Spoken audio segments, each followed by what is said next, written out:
including how we carry out our elections. We created an independent election commission. We created new structures of government. So we've got counties, 47 of them. And along that, we also created different political positions. So we've got our governors, we have our senators, we have our women. We know them, we have all of that.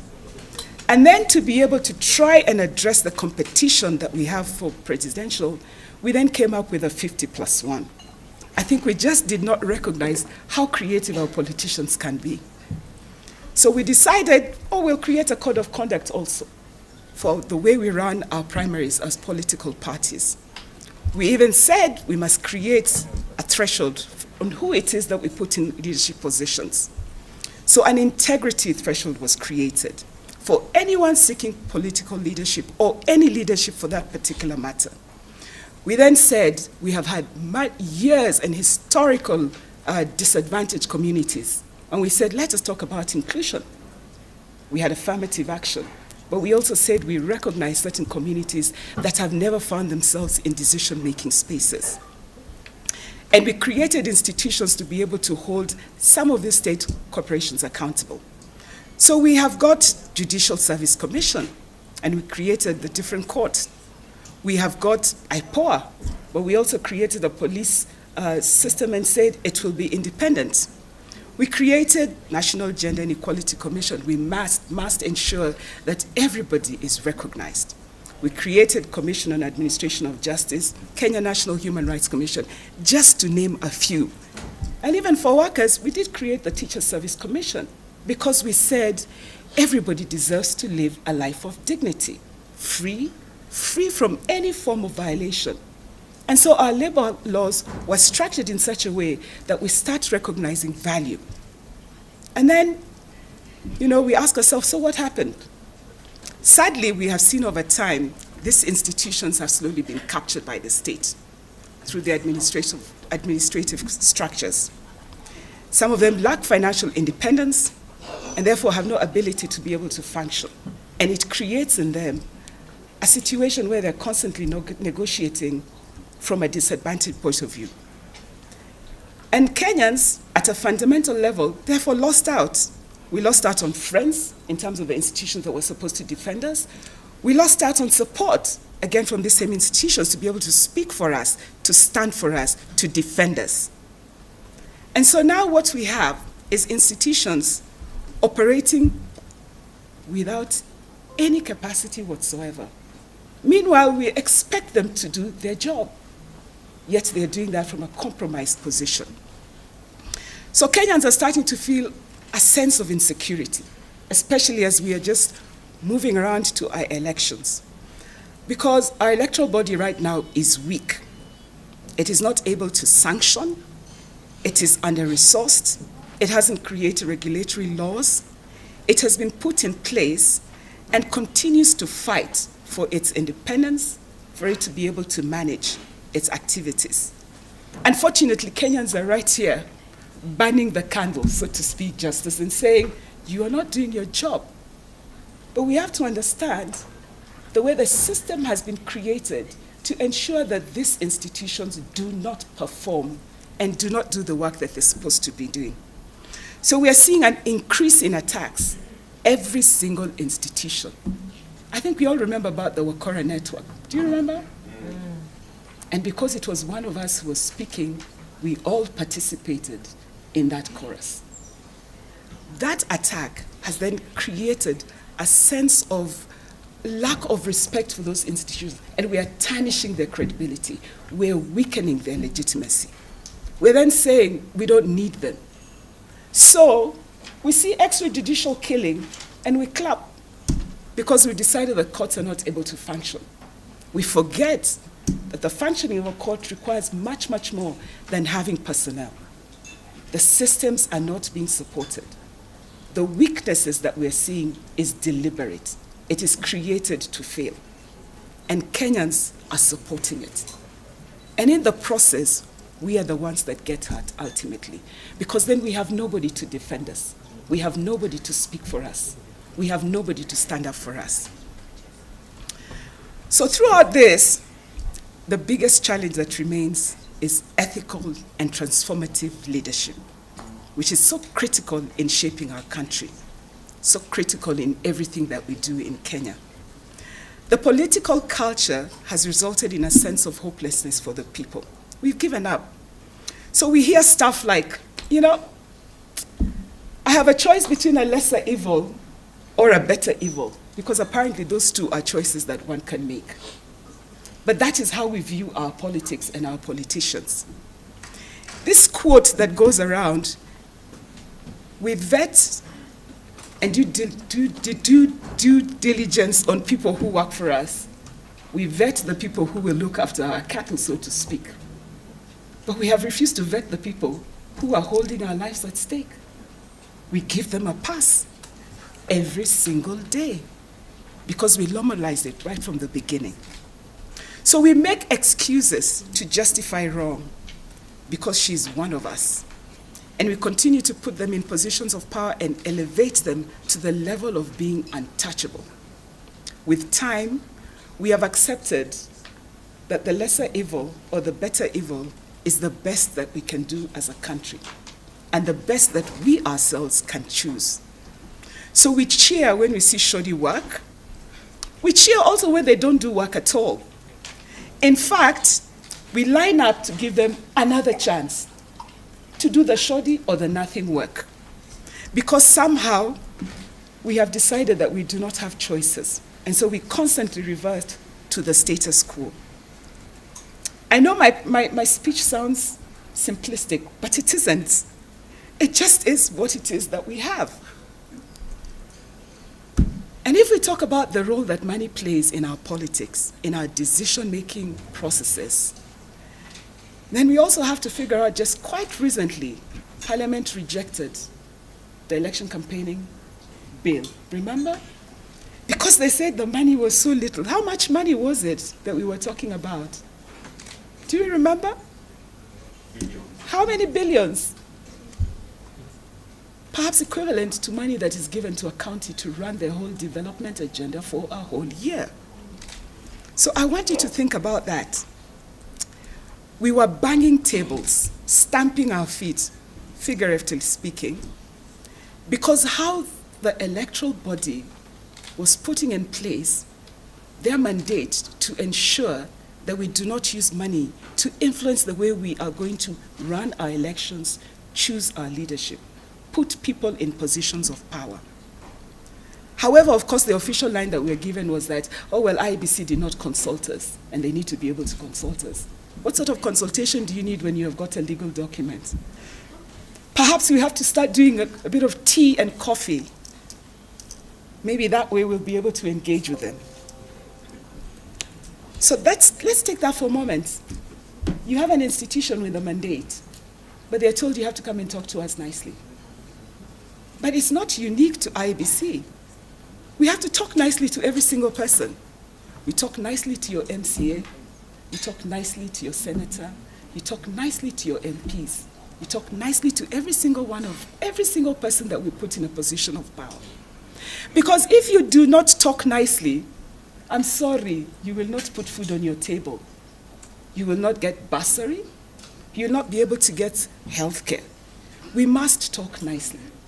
The decorum that has been created is so one-sided, but we have to continue to follow the rules as been placed by them. Why?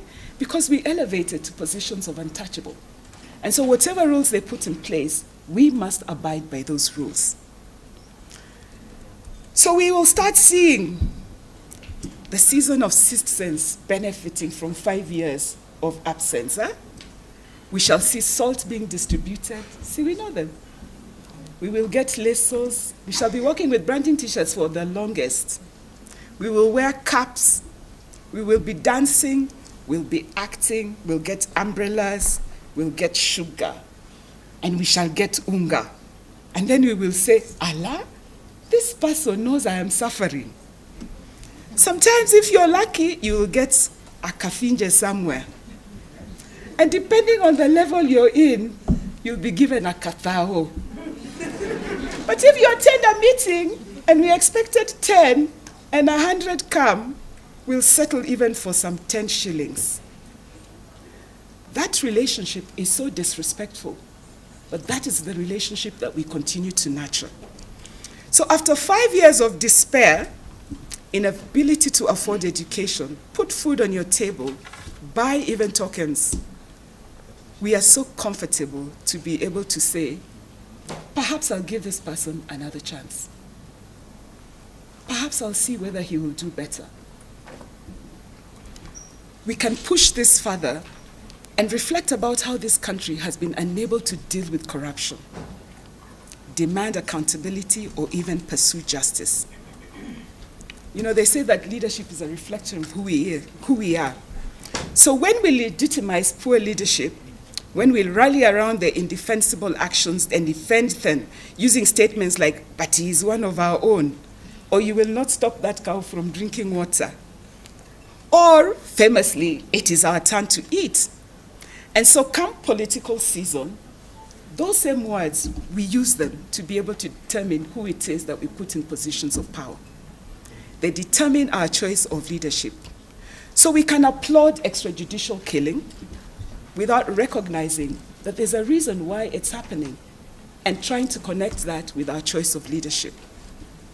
We will ultimately witness theft of our resources, but we'll give statements about Ebuangalia Siata Nanipia. So we have done a whataboutism. If that person is stealing, I don't see why I cannot steal.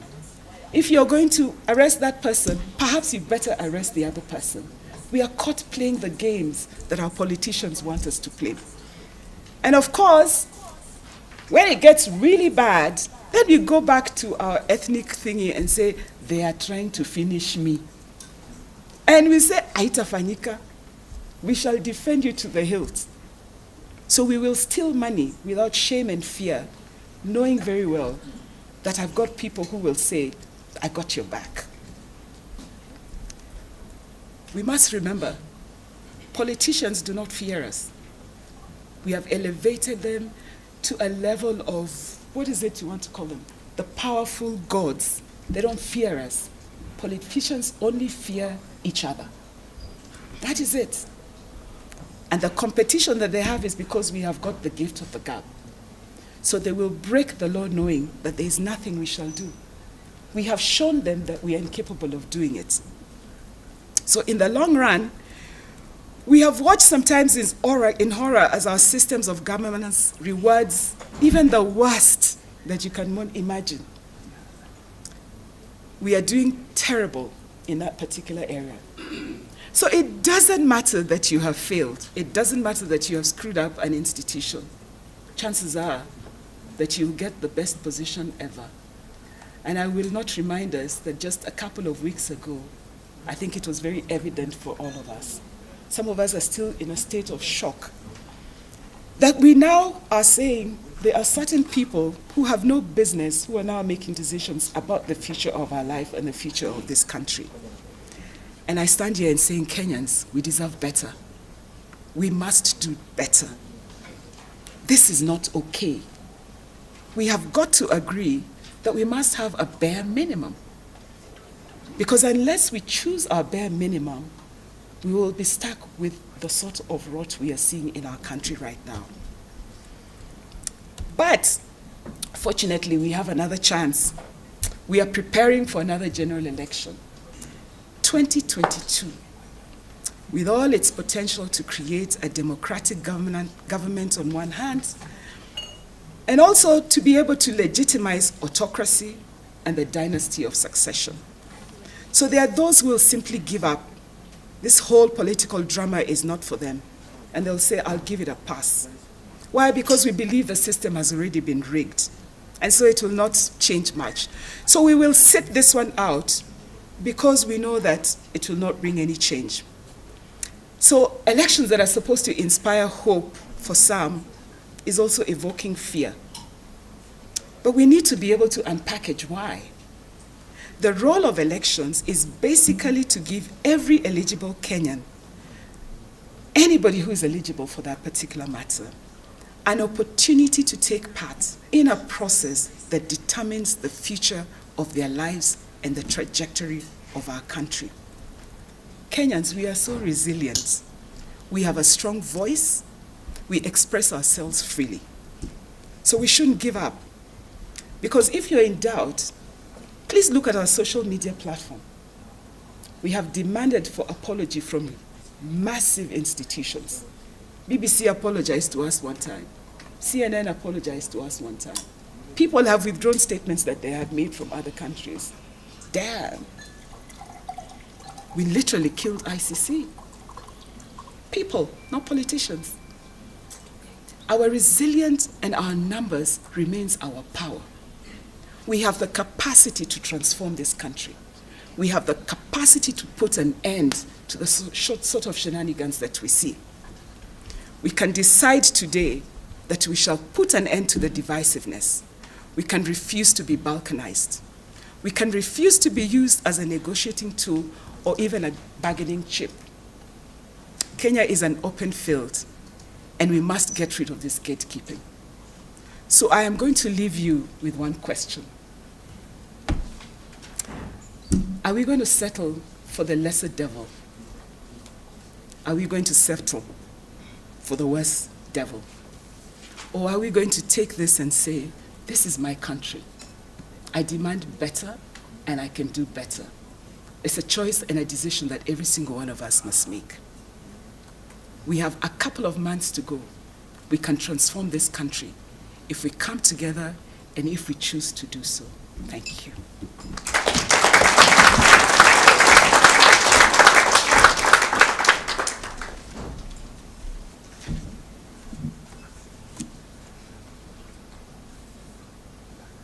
I told you that our speaker was a serious one.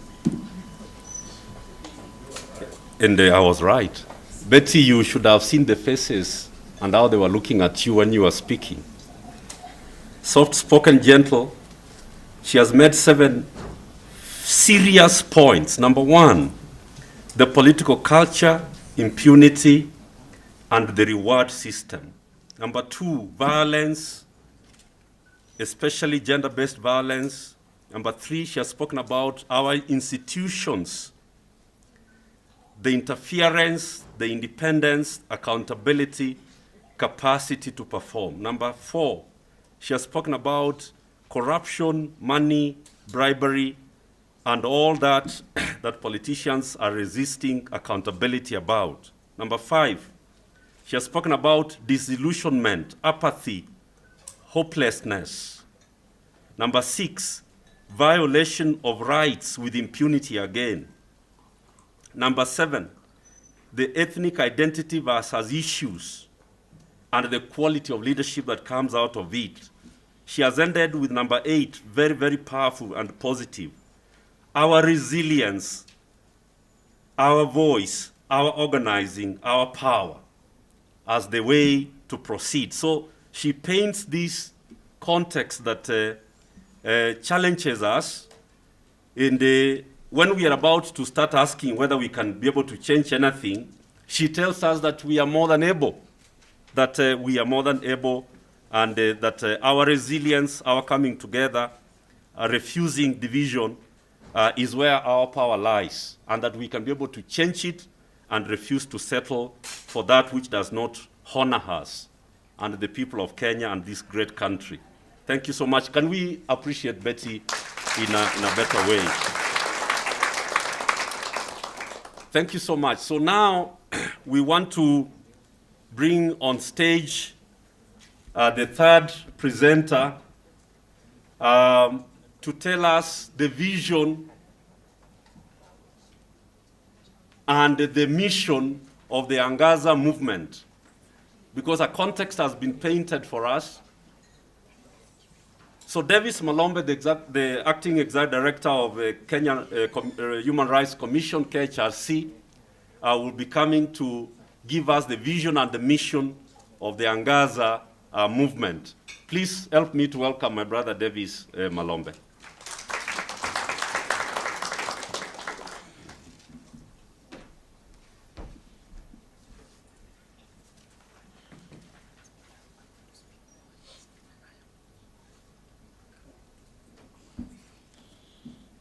Davis is saying that Commissioner Justice Nyang'aya stepped out, and there are some things he wanted to say when he is here. Apondi, where is Justice? Yeah. Dr. Apondi is my teacher. She's my teacher. So I hold her with reverence. But we can do the Mapambano song. I've been told that we skipped that in the morning. We did the national anthem, and I knew that I was not going to get away with it. So can you stand so that we do the Wimbo wa Mapambano? Oh, yes. This is how I get into trouble easily. But I keep surviving from time to time. Tom Kagwe, welcome. I don't know whether your voice can reach here, but we will try. Kupiwa na kupokonywa maisha, hakutatuzuia sisi wananchi kunyakua uhuru wetu na haki ya jasho letu na haki ya jasho letu. Tumekata kupiga magoti mbele ya wauaji. Bila shaka sisi pia ni watu, hali ya utumwa tumeikata, hali ya utumwa tumeikata. Tutanyakua mashamba yetu, tupiganie uhuru wetu, tuikomboe elimu yetu, utamaduni na viwanda vyetu, tukomboe utamaduni na viwanda vyetu. Sisi hatutaki kudhulumiwa, hatutaki tena mauaji, ili kupe tuliangushe haki na uhuru sichanue, haki na uhuru sichanue, uhuru wetu wa Kenya, uhuru wetu wa Kenya, tupiganie haki zetu wa Kenya, haki zetu wa Kenya, tupiganie katiba yetu wa Kenya, katiba yetu wa Kenya, tutekeleze. Olayo. Oh, Olayo. That one is for Tropki too. He's the one who gave us Olayo. Davis Malombe, please take it from there.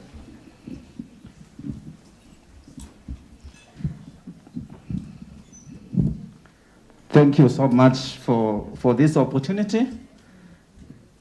In most cases, it's very hard for some of us to speak without that political inspiration from our Mapambano song. It's what keeps us moving, because these strangles are not very easy. So to our guests, friends and comrades, all protocols observed. Nice to see Comrade Nyang'aya, who has been part of our sector. So it's nice to have some of us sitting in those places of political decision making. And of course, Nyang'aya, you have sustained the domestic protocols, which is very good. So I want just to pick it from where Comrade Betty left it, because we are coming in the context she has presented, which I would like to summarize it as a context of civic apathy and the impunity in the governance of public affairs in the country. 2 days ago, we ran a national conversation around Mointe to just discuss what is this legacy of Moism. And part of what came out of that discussion is Moism was part of the culture of impunity, which was entrenched by the colonial system, which the Kenyatta government was not comfortable demolishing. And when he took over, he said, I will follow the footsteps, which came from Nyayo, and those footsteps were just following the steps of bad governance. When Kibaki came over, he never changed a lot. And then you know what has happened with Mr. Kenyatta. And all those kind of problems have been officially documented in the TJRC report. If you look at volume 1, it explains the problem of impunity and governance in the country from colonial to present. And that's where we are. And that's why we have elections, which have become extremely ritualistic and ceremonial, and not able to transform how the country is governed, despite having a very radical and a progressive constitution. Actually, I think it's Article 5. It talks about what is envisaged about Kenya. Kenya is supposed to be a multi-party democratic state governed under the principles and the values of good governance in Article 10. So that is what the Constitution envisages about the country, and there's a whole framework around what is even expected around elections. And you know, elections also determine how the country is governed because of the kind of leadership which come with that.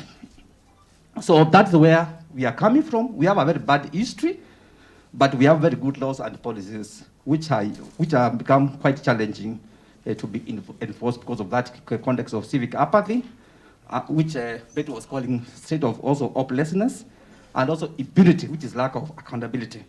So those are the two kind of issues we are trying to confront in this campaign, which we are calling the Angaza Movement.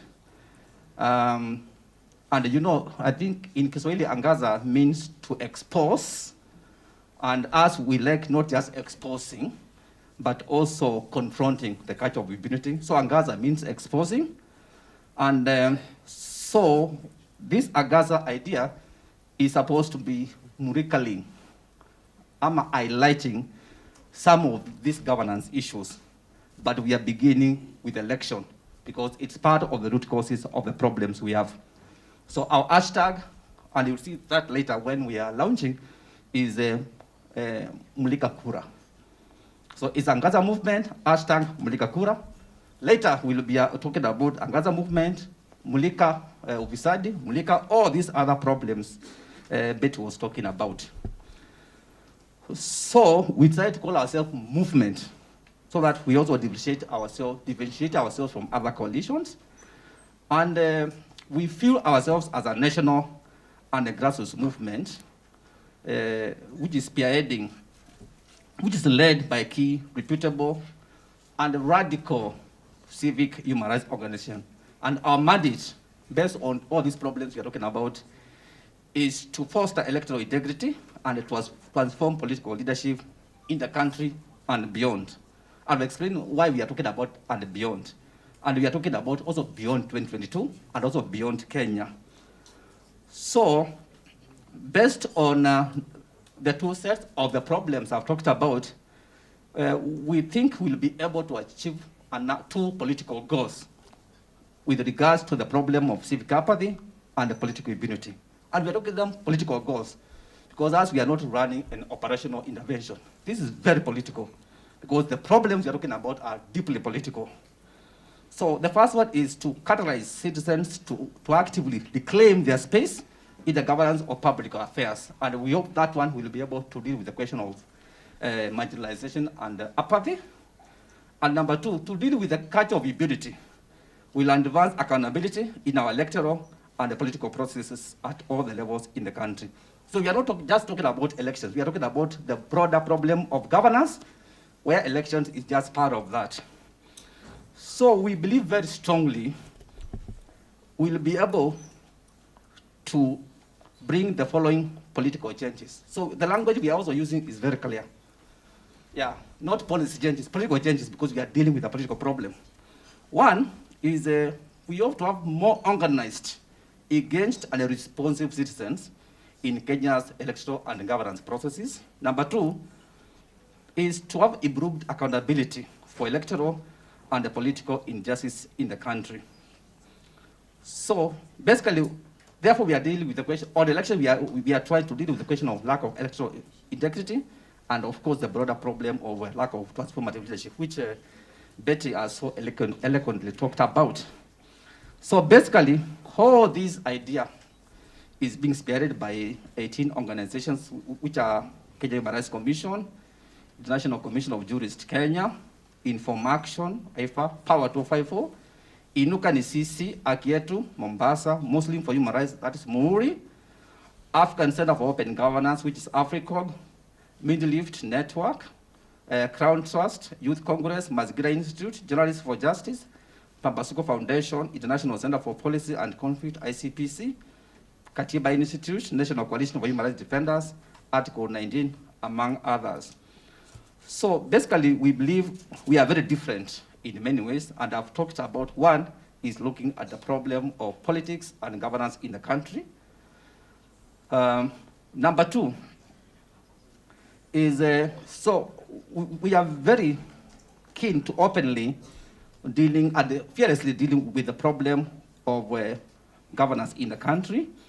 And therefore, we are driven by a number of political beliefs and a commitment, which sets us aside. One, we believe in political resistance and transformation. That's the only way you can reverse the culture of impunity, which is so entrenched. Number two, we are politically incisive, proactive, and responsive. We are bold. We are going to be bold, daring, frank, and fair, because that's the only way you can deal with these problems, which actually ran for almost essentially, because remember, Kenya became a colony in 1920. Sindio? Right now, we are in 2021. So we are talking about problems of 101 years. That is where the problem is.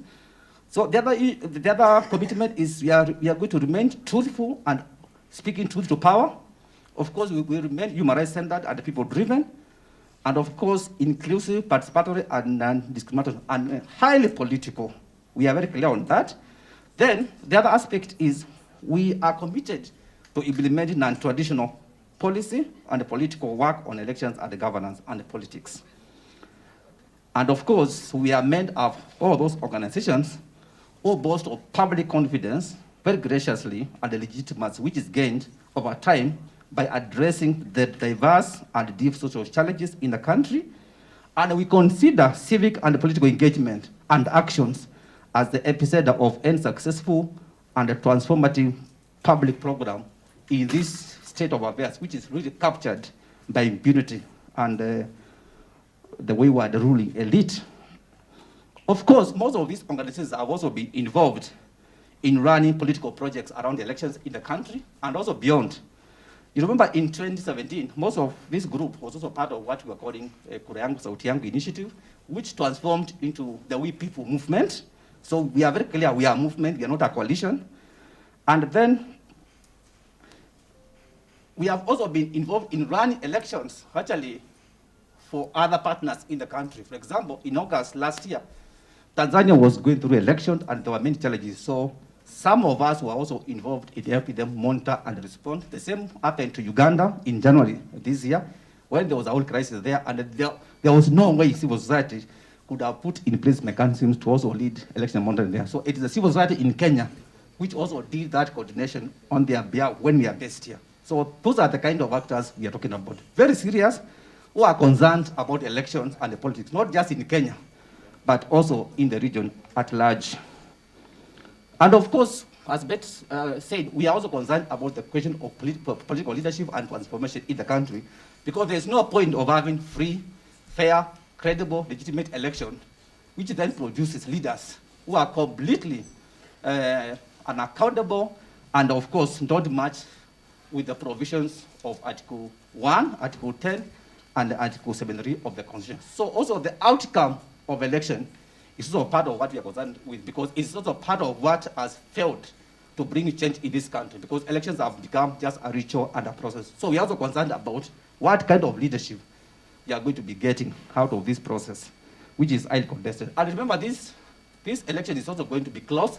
Presidential is going to be close, contested, but also very constrained because of COVID. So we are also very much concerned about that. And the last thing I want to say is all these partners have also outreach in all the 47 counties, and we are also very much involved in regional and international mechanisms and coalitions. So part of what we are going to be pushing is also transnational accountability when it comes to elections and the politics in Kenya and also in the region. So our focus is not just about working with IBC, working with the Ethics Commission, but also working with other transnational institutions, which we are part of within the global human rights movement. So my final point is, so given this posture, who else are we going to be working with? Of course, we are going to be working with the state institutions, independent commissions, and also offices who have different mandates on elections, because we also know elections is also beyond IBC. So we know Ethics Commission, Kenya National Commission, Gender Commission, I4, and others. We are also going to be working with them around that, but also in the spirit of the politics we are talking about. But also, we think, given the way we are looking at this space, there are certain other coalitions whose approach is also converge with ours. And I'll just talk about a few who are highly political and also very strategic when it comes to governance. The first one is Civic Space Protection Platform. I see John Howegi is here. Why this is important is also because during the context of election, this is where we find a lot of repression. So we'll be working with them around that. Police reform working group, because also during elections, we also see a lot of violations which are committed by the state security apparatus. Of course, Kenya Transitional Justice Network, because we are in this state of affairs because we have refused to fix our past so that our future can be better. So we are going to be even having conversation about transitional justice and elections and what is the way forward for Kenya. Of course, Kenya Tutakaya movement, because some of the ideas we have here is also about the Kenya we envisioned for all of us, which I have talked about, is the Kenya in a constitution. Of course, the Linda Katiba movement, because the approach is also very connected to our spirit. Kongamano la Mangeuzi, because we have said we are also looking for transformation in this country. Of course, social justice centers, which are also very radical when it comes to articulation and also engagement with these issues. The National Alternative Leadership Conversations, which is led by NUCA, because we are also saying we also need to be talking about other people who believe in this new Kenya, not necessarily the kind of characters we have in here, who are basically the product of Moism and Kanusm. Of course, our virtual space, which is called the Accountability Demand Network, which is led by Cyprian. And then there's also another very radical initiative, which Commissioner, you need to know, led by Obok, another team, which we are also going to be working. It's called Operations No Election Kenya. It's also part of what we're going to be working with, because they think a lot of us to be fixed for elections to be credible and legitimate. And of course, the other group, which we call the National Elections Conference Working Group, which convened the last conference in June this year. So with those remarks, I want to invite DK Kamau to take us through our strategic interventions around all this agenda we are talking about. I thank you.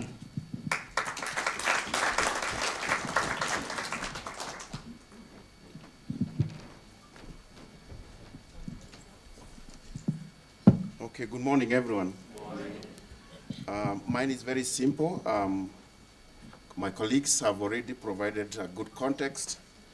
They have shared with you about the partners that are involved in this process. And what is key is that the partnership is of Kenyans from every corner of this country and those that operate at national level. After Betty highlighting some of the key issues, what is the problem and what is the context in which we are operating, and Davis highlighting who are the partners involved in this process, then the key issue right now is to define what are our strategic issues and areas in which we are committed to. I need to say that from the word go, we are committed to influence, advocate, educate, organize, and litigate around electoral and political governance in Kenya and beyond. So towards this, we endeavor to do the following. We are committed to develop a clear engagement strategy for pre, during, and post-election interventions.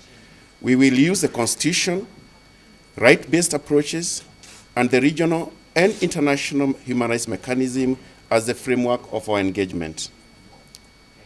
We are committed to deal with civic and voter apathy, lethargy, and inertia among the populace and civic actors.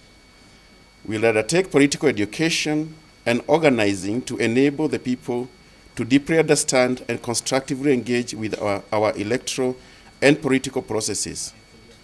We are committed to carry out community conscientization and engagement at county and national levels. We are committed to use elections and related governance issues to advance the agenda for societal transformation. When we talk of societal transformation, we are looking at it holistically, socially, economically, and politically. We are committed to create a political understanding and consensus on the run-up into the 2022 elections. More specifically, we want to refocus the country away from the referendum and BBI kind of conversations, which is taking away the freedom of the vote. What we want the Kenyans to engage with is halting the illegitimate and illegal processes. We are committed to undertake continuous political research, monitoring. At the same time, we'll have to consistently and continuously analyze existing legal and policy frameworks based on the last experiences of elections that have taken place in the past. We will audit the elections management and oversight bodies, and I may say elections and oversight management bodies, so it goes beyond just the IEBC. And why? Because we are focused on assessing their capacity and credibility to manage elections. And of course, to deal with the grievances that come around election periods. So we will undertake continuous monitoring of violations and scenarios mapping to understand and to respond to shifting political contexts. And on this particular area, we will deliberately explore a pool of community and media monitors and national think tanks responsible for periodic monitoring and analysis of emerging informations to the different publics.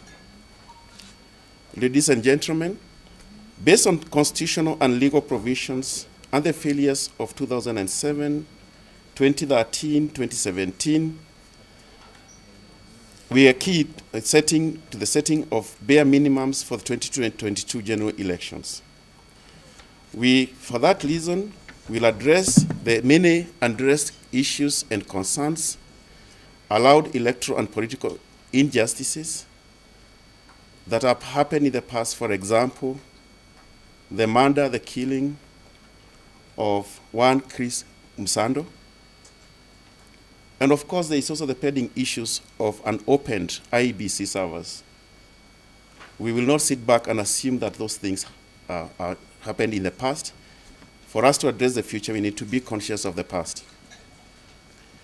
We are committed to sustain political and policy advocacy. In this area, we will engage with the national and regional and international policy actors on what is happening in Kenya. Our aim is to hold high-level conversations with key state and non-state actors on the state of elections, human rights, and governance in Kenya. I think you are all aware that Kenya is holding very prestigious positions at the international, global, and at the regional level. We will also use those spaces to engage on matters of elections and human rights, as well as governance.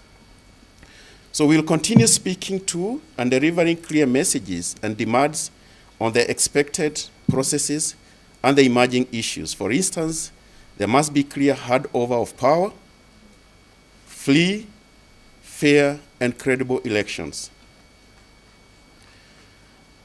Every month, we will ensure that we highlight a list of electoral and political issues and grievances that demand actions.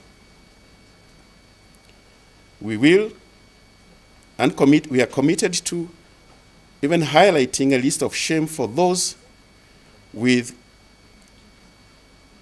credibility concerns and those that are not qualified for elective and appointive positions.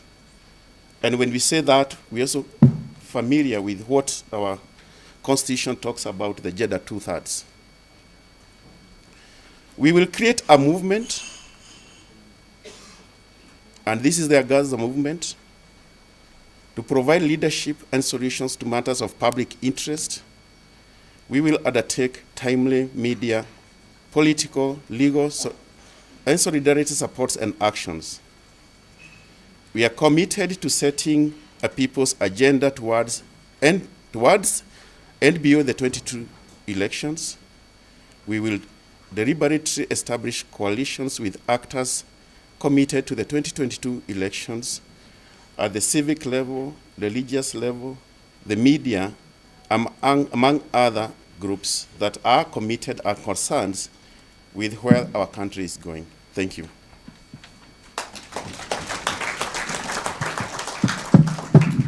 At this point, I'll invite Cyprian.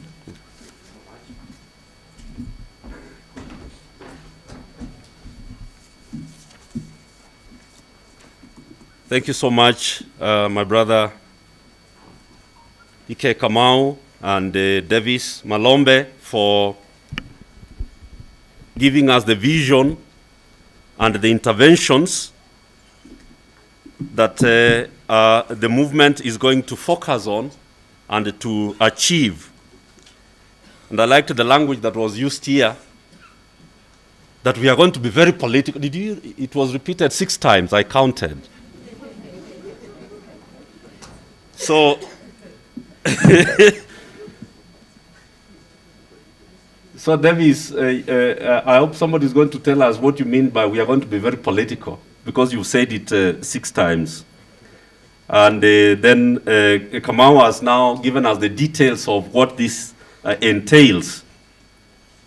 I have been alerted, and I think it is only fair that we recognize those who are here and those who are online, like Mogambi Kiai of Article 19, Christine Nkonge of Katiba Institute, Davinda Lamba of Mazingira Institute, Daisy Amdani of the Crown Trust and the National Women's Steering Committee, Joseph Omondi from Midrift Human Rights Network.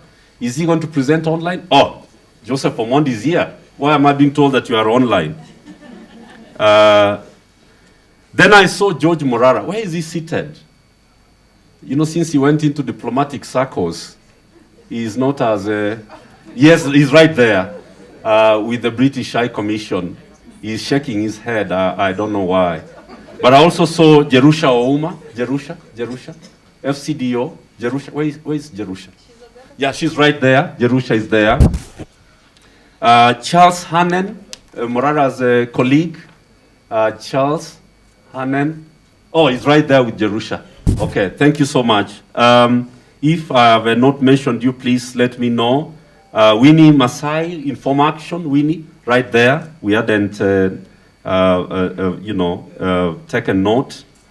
And I will be mentioning more of our colleagues as they come, and those who are online, please let's be alerted about who is online and who we are expecting to speak. Now we are going to a brief session, and the presentation from ICJ Kenya is to say what are the bare minimums, right? In the electoral violence is a key concern, and accountability around it is a major concern. So we are going to have Elsie, the Executive Director of ICJ. I know that it is Silas who's making the presentation, but Elsie is going to give us the opener, and then after that, they'll take about 5 to 7 minutes, and then Kawiva Wambua will come with the 5-point agenda immediately thereafter. Please help me to welcome Elsie Saina, the Executive Director of ICJ. I don't see that we are sanitizing enough here. Is there somebody who's helping us with that? Yeah? Okay, thank you so much.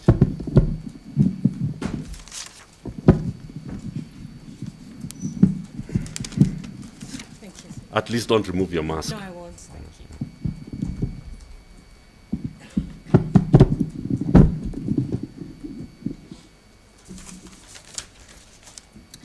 Thank you very much, Cyprian. Good morning, everybody.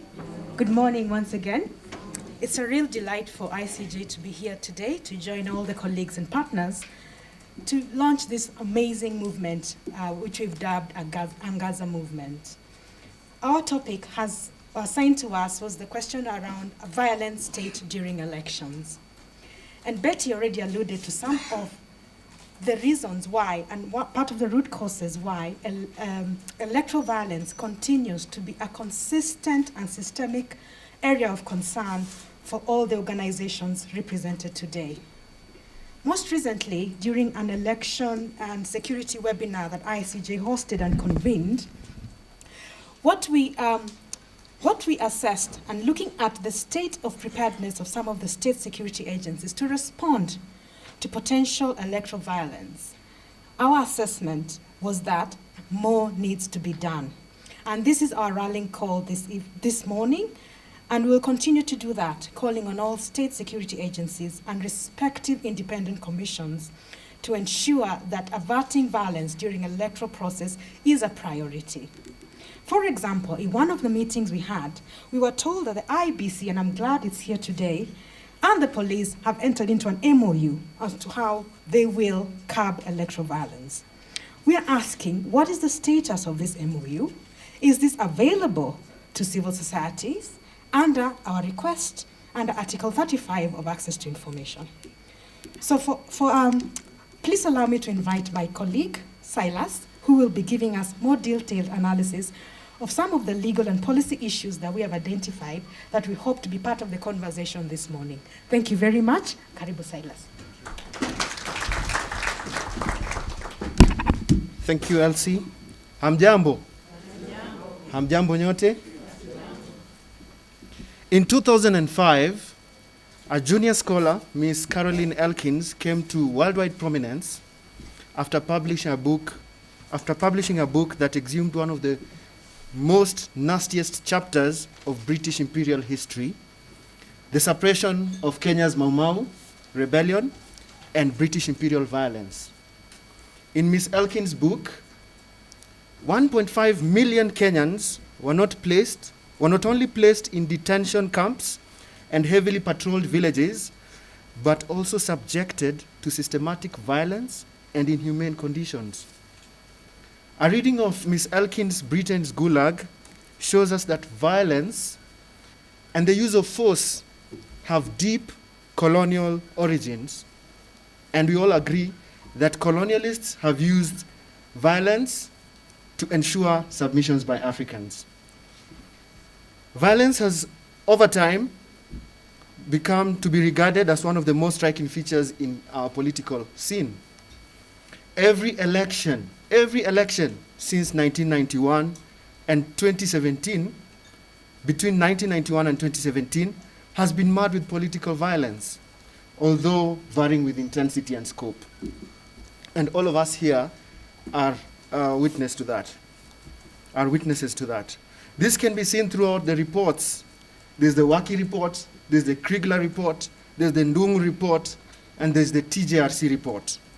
Now, in 2007-2008 election, Betty just mentioned about the violence that really riddled the 2007 post-election period, which led to the death of 133, according to the reports by the Kenya National Commission on Human Rights.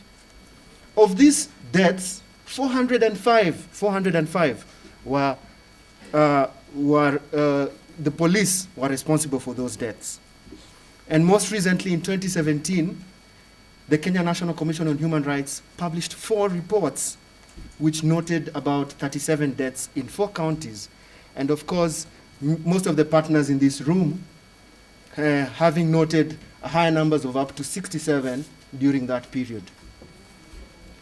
Ladies and gentlemen, and my colleagues, violence is an inescapable reality of Kenya's electoral cycle. During election periods, clashes have been purposefully designed to alter voting patterns and create homogeneous voting blocks. Violence has been often used by incumbents as methods of manipulating election outcomes through prevention of voters from taking part in electoral processes. Further, police, and not forgetting the militia, have been directly used to intimidate voters. Our very own Maina Kiai, the former United Nations Special Rapporteur on the right to freedom and assembly and of association, in 2017 noted that police deployed to opposition strongholds use extraordinary brutality and violence against voters. In 2013 and 2017, the observation groups within this room, and Davis Malombe has mentioned, Kura Yangu Sauti Yangu, and other groups including the election observation groups, noted outbreaks of violence and unrest during the primaries, with little reaction from relevant government authorities. Why is this so? Also, these groups noted gender-based electoral violence experienced by women, which remains to be one of the most primary barriers to their participation in politics. Physical, sexual, and economic violence are meted to discourage, intimidate, and ultimately prevent women from participating in elections. Is that not true? Is that not true? Yes. A lack of comprehensive implementation of our laws by security agencies leaves women and youth vulnerable to harassment, intimidation, threats, hate speech, and stereotyping, and of course physical attacks from opponents and supporters. Now, ahead of the 2022 general election, the importance of expeditious, impartial, consistent, and transparent resolution of electoral disputes cannot be gainsaid. And this is because violence emanates where there is lack of confidence in our dispute resolution mechanisms. I would like to remind all of us that in 2017, we went to the Supreme Court, and our petition was merged with Harun Mwau's case. That's the Harun Mwau case, petition number 2 and petition number 4 of 2017. We argued that violence preceding the fresh presidential election, including police violence, had prevented most parts of the Western Kenya and other parts of the country from participating in the election. And these issues came out in a memo, in a leaked memo by Dr. Rosalind Akombe at that time. You guys remember. However, the Supreme Court attracted heavy criticism during that time for failing to provide clear guidance on pertinent issues, including issues of Chapter 6 of the Constitution, and the issue, more importantly, the issue of threshold of elections in the presidential election. And this fact was compounded by the decision of the electoral body to cancel the election in a total of 27 constituencies in 2017. As a result, this election did not meet constitutional thresholds of a free and fair election. It had failed universal suffrage. And it was a huge part of the country had been denied the right to vote. So what do we expect? We expect violence, right? Nonetheless, the Supreme Court dismissed our claims in what my lecturer and friend, Mudhomi Thiankolu, calls legal sophistry. This lack of accountability for top perpetrators exacerbates this situation. And to date, in a case by ICJ, survivors of sexual and gender-based violence in 2007 are still pursuing justice through our courts. Now, as previously said, violence emanates where there is lack of confidence and dispute resolution mechanisms. We need to rethink and rebuild trust in our electoral management and dispute resolution mechanisms. We need to equip our judiciary and political parties' dispute resolution tribunals with adequate funds to enable them prepare and carry out their mandate according to the Constitution of Kenya 2010. Ahead of the 2022 general election, we need law reforms as far as electoral systems and electoral dispute resolution mechanisms are concerned. We need to rethink issues of timeline, which are generally short, especially for presidential election petitions. We need to rethink accessibility of these avenues, leveraging on devolution. Further, we need to rethink enforcement mechanisms by the tribunals and the judiciary with regard to electoral cases and electoral offenses. We have to support capacity building initiatives for our judiciary and embrace technology in information management while maintaining integrity and security. We need to strengthen stakeholder engagements and collaborate more. All this to avoid violence and chaos during elections. Now, as I wind up, I wish to remind you that during elections, there should be standards of engagement for public order management. We should enhance the protection of electoral violence targets, especially for vulnerable groups. And particularly, we should be concerned about the potential of abuse of basic human rights and denial of electoral justice, particularly for the marginalized, in light of COVID-19. Security forces, relevant commissions, authorities, and departments, including Kenya National Commission on Human Rights and IPOA, need to take note of the increase in cases of police misconduct. Agreeably, in the recent years, technology has improved and grown to an unimaginable extent. In the age of Photoshop and deepfakes, violence has moved to electronic platforms perpetrated by armies of keyboard warriors aiming to sway away public opinions. And we can see this in a recent report by the not-for-profit organization Mozilla Foundation in 2020, which observed that there's a lot of inauthentic amplification of false narratives. Kenya ourselves, we went through extensive disinformation campaigns at the hands of Cambridge Analytica in 2017. We all remember that. So violence meted out in the form of online attacks and disinformation campaigns have proven to be the biggest threats to the rule of law, democracy, and democracy today. Voter apathy amongst the youth is increasing at a very alarming rate. Now, ladies and gentlemen, the people's confidence in the value of their vote is predominantly reliant on a peaceful environment, security, trust, and resilience of the infrastructure that makes our country's elections possible. Violence is a tool that is used to disrupt our Ubuntu spirit and ability to come together and actively demand for integrity and accountability in governance. I remember Larry Sabato, a renowned political scientist and a Robert Kent Gooch professor at the University of Virginia, noted that every election is determined by the people who show up. I don't think that is so. I say that it is determined by the people who do not. And violence determines those who do not. Thank you so much, and I look forward to further engagement. Asante.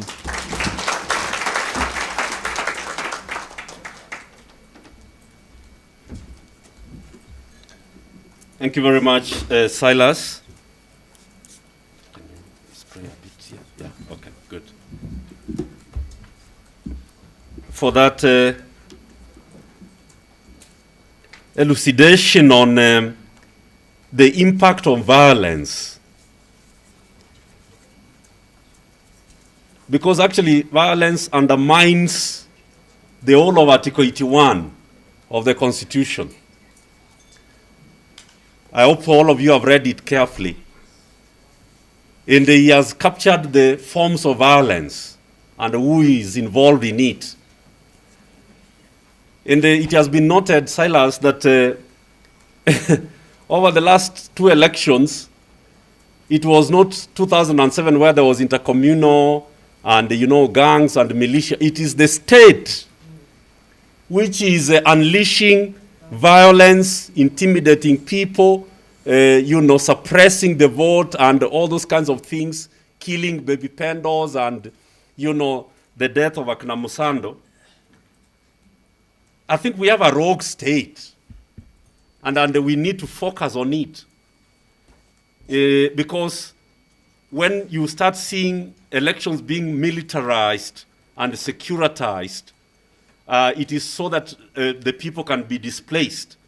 And I hope that the police working group headed by our brother Kiama is going to really help us during this period.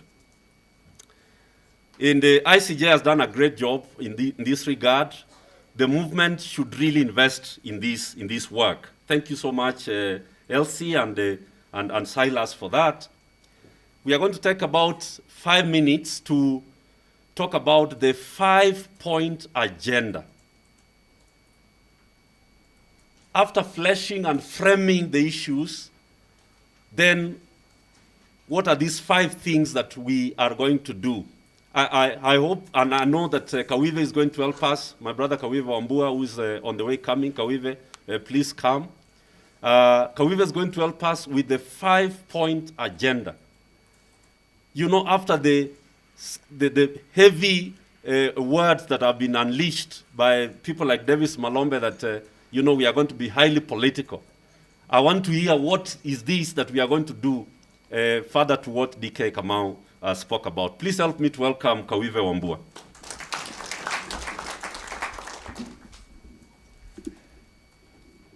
Thank you so much, Cyprian, for the kind introduction.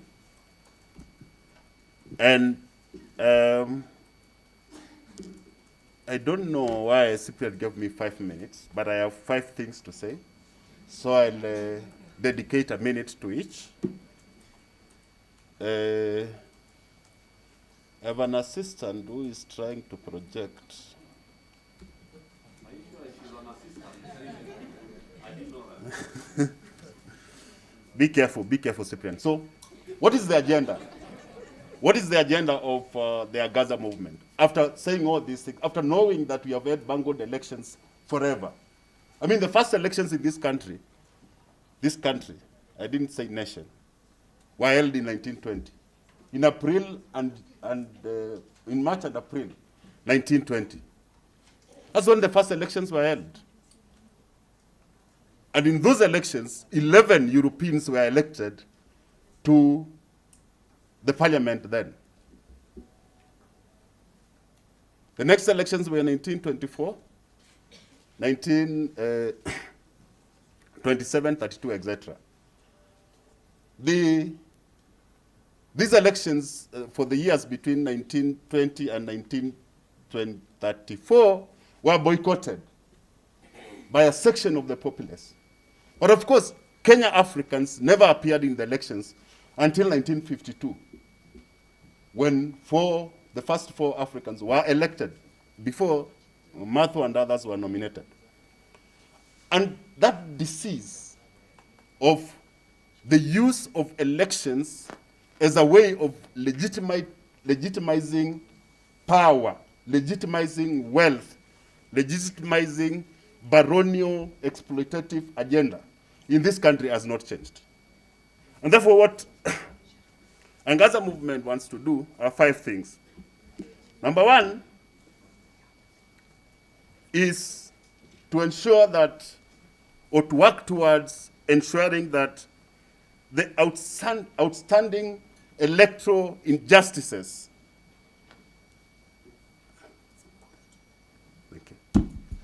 the outstanding electoral injustices have been dealt with.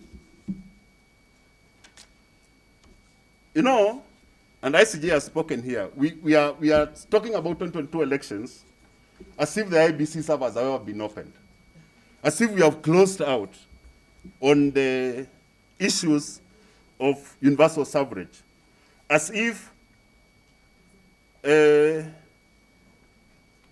we are clear that the elections before today have made sense to us as a nation.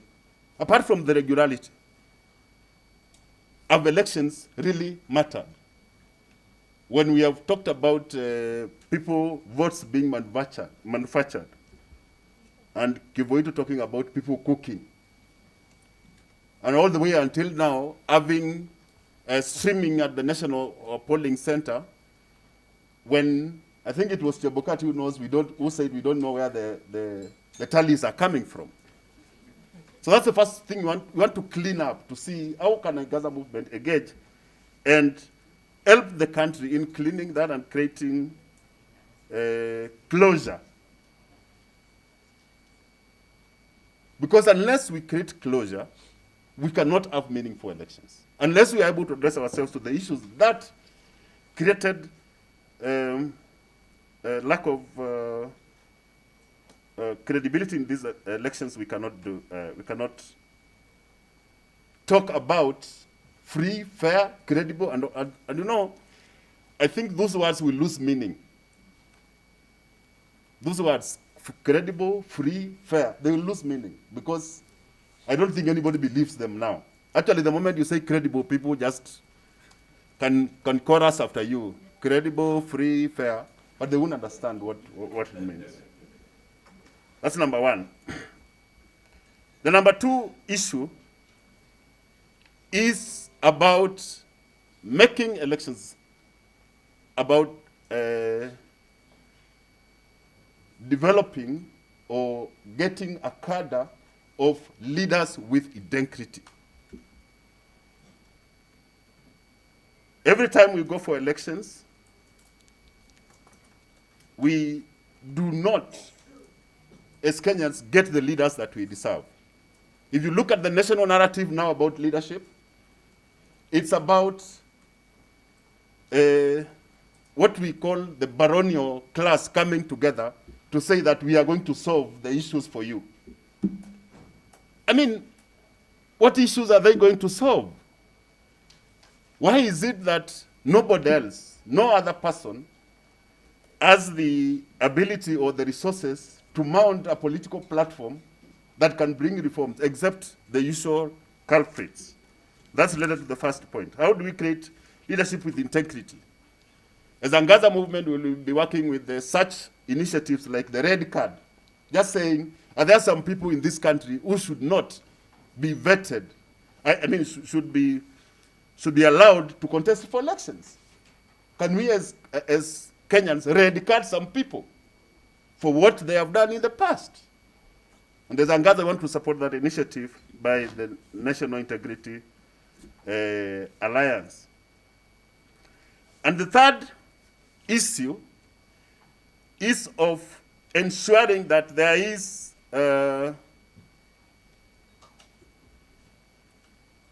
credibility in the way the elections are governed. And this talks about the institutions that are charged with the responsibility of managing the elections. How are they functioning? When IEBC does not have a CEO 10 months to the elections, are there some functions that are falling through the cracks? Now, those are the questions that we need to ask and get answers for. When the people who are responsible for the bungling of the elections in 2017 now are chairing and aiding critical institutions that relate to elections, do we expect there to be any integrity? in this vote. There are people with the responsibility of explaining to us what happened, and they have not explained, and they are quiet, and now they have been appointed to offices like the Communication Authority of Kenya, the ICT Department, Data Commissioners, Registrar of Political Parties. If we are not able to seek accountability from these individuals, and we are going to an election, Angaza Movement will be interfacing and asking, can we expect anything different from these people? And if not, so what do we do? And fourth, the fourth point is the increasingly disturbing fact that violence, whether it's physical, psychological, political violence, has been normalized. It's like it's expected that women will not participate in the political process because they can be threatened with rape, they can be raped, they can be sexually assaulted. So violence has become like a tool of political operation, and therefore electoral operation. And Angaza Movement will be working at ensuring that there is justice and accountability for electoral related gender-based violence and human rights violations. The question of EJ is young men unable to live peacefully in community because they are being executed for being young. Yeah? If you are young, you are jobless, then you are eligible for execution. Those are the things that we want to focus on, and how does this affect the electoral process? And the fifth point, which is the most important, is returning elections to the persons to whom elections should make sense, the people. Registration. Right now, we are talking about voter registration. I don't know, it's for a month, for a period of 30 days, isn't it? There is no voter education, there is no voter mobilization, there is no mechanism for ensuring that people register. There is no process of mitigating the displacement of people, the registration of persons from certain communities, the question of marginalized people, motivating people to register, is not happening. So what do we expect in the 30 days? Like a quarter, or less than a quarter of what is expected to register will register. And therefore, and there was an announcement yesterday, I don't know whether it was official by IBC, that we won't have another registration process. When you leave out people, why are we having elections?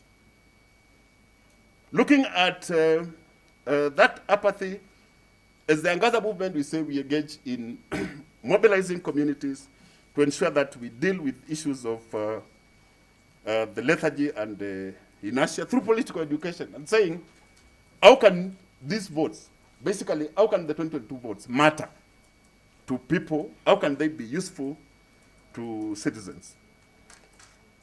And then related to this is also the question of technology. COVID-19 is very interesting. Everybody else is not supposed to be in meetings or to be outside after 10, except politicians and their political endeavors. So, which country do we live in? Where is COVID-19, and all of you are here are in masks. I think this is the largest group of people I've seen in masks. All the others don't have. So apart from it being weaponized, it also become a tool. And therefore we are asking, with the way COVID-19 has been securitized and weaponized, how will it affect the deployment of technology in the elections? We had problems in 2017 of technological deployment. How will this COVID-19 affect that deployment? And how will actually the elections of 2022 and going forward, and the use of technology like BVR kits and all that, how will technology be used to either enhance or curtail the realization of both integrity and also of the elections being meaningful to citizens. So those are the five points of engagement for the Angaza movement. I thank you very much, and may God bless you.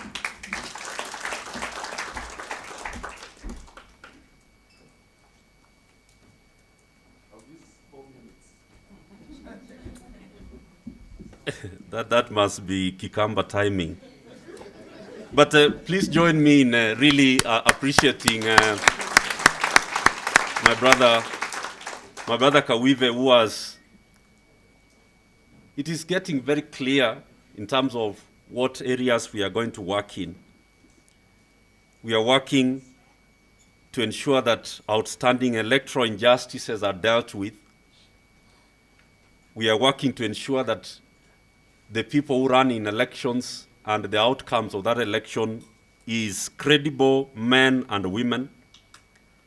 Number 3 is the credibility of the elections and how they are governed, the institutions involved, and the gaps that are there. Number 4 is ensuring that election-related violence and rights violations are dealt with and curbed, and ensuring that the elections are returned to the owners of the election, the voter registration, the context that we are dealing with, all the issues relating to voter registers, all the issues relating to the fairness of the vote. Kawive, you did not include Kenyans in the diaspora who have been on this subject for far too long, and we have not been speaking about it as eloquently as we should, I think. So that is getting clearer, and we want to have about 4 responses from the grassroots organizations and the grassroots movement. That is where Midrift Human Rights comes in, or Mondizia. But we also have the Judiciary Committee on Elections. Before that, there will be the IBC itself, represented here by Commissioner Justice. And we are going to take up a few more institutions, including the Kenya National Commission on Human Rights, the Political Parties Disputes Tribunal, and then we will conclude. So we are at a good place now. Then the launch will be done in some style that has been whispered to me. I'll reveal it to you at the right time.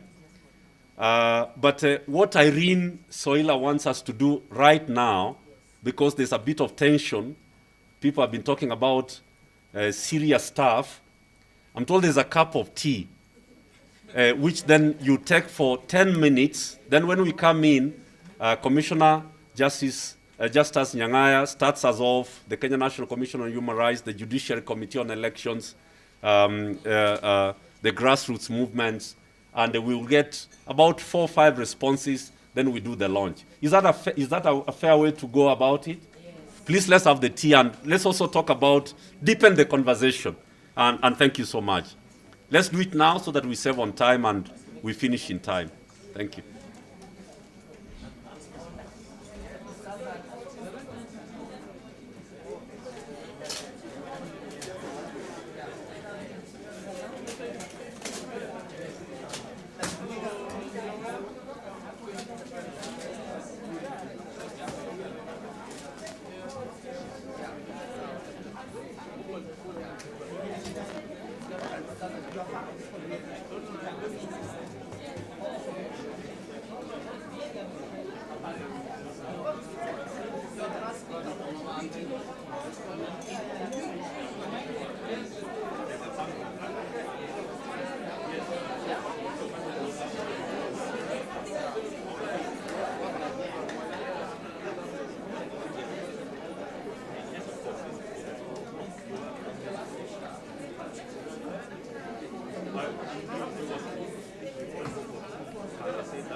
I'll bring you on board. All right.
I'm sending right now.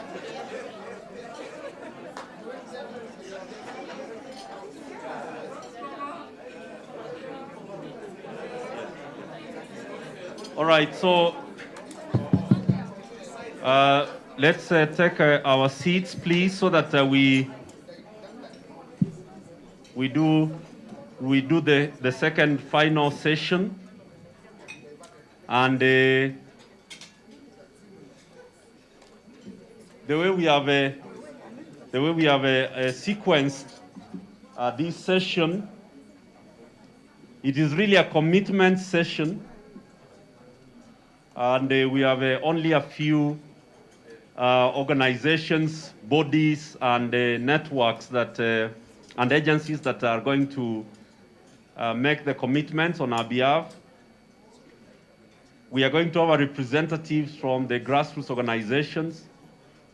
There are many, but they are going to be represented by our brother Omondi from the Mid-Rift Human Rights Network.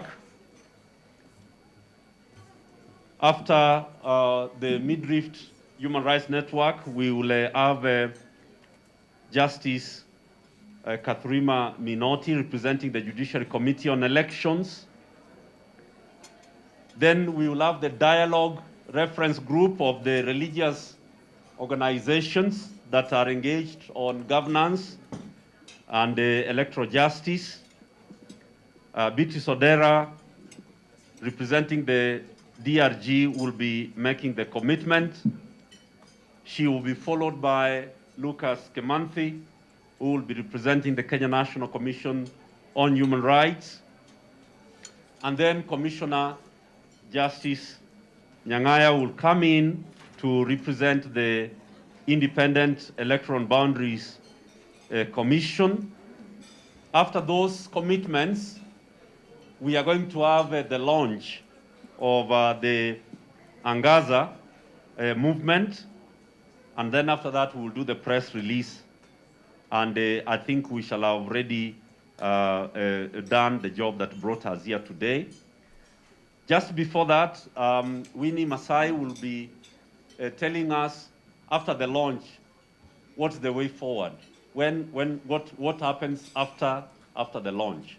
So we have a very, very short program now to proceed. I want to invite my brother Omondi to step forward to represent the Mid-Rift Human Rights Network and the grassroots organizations. I know there are many, but we requested that the Midriff Human Rights Network represents all of us. Please join me in welcoming him so that he feels welcome to this space. Thank you.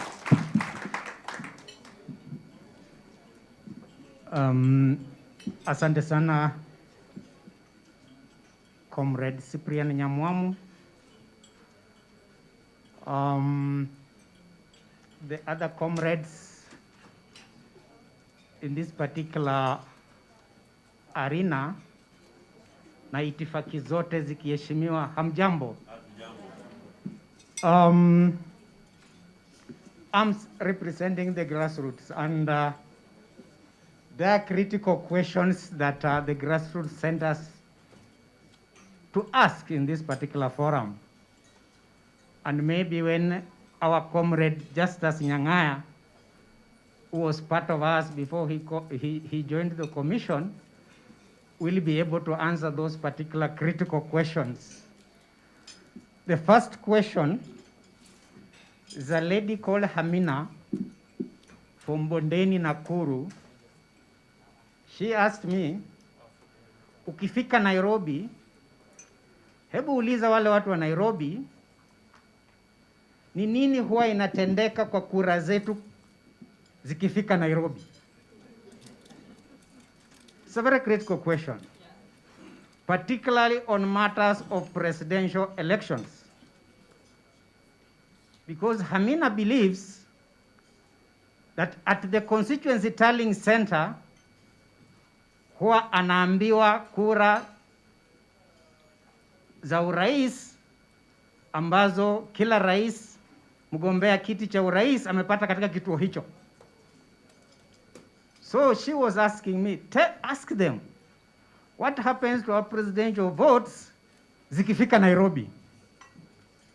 So that's a very, very critical question that maybe you'll assist us to answer, and maybe tell us how best are we prepared this time round so that we have a credible election, particularly the presidential vote. That's very, very critical.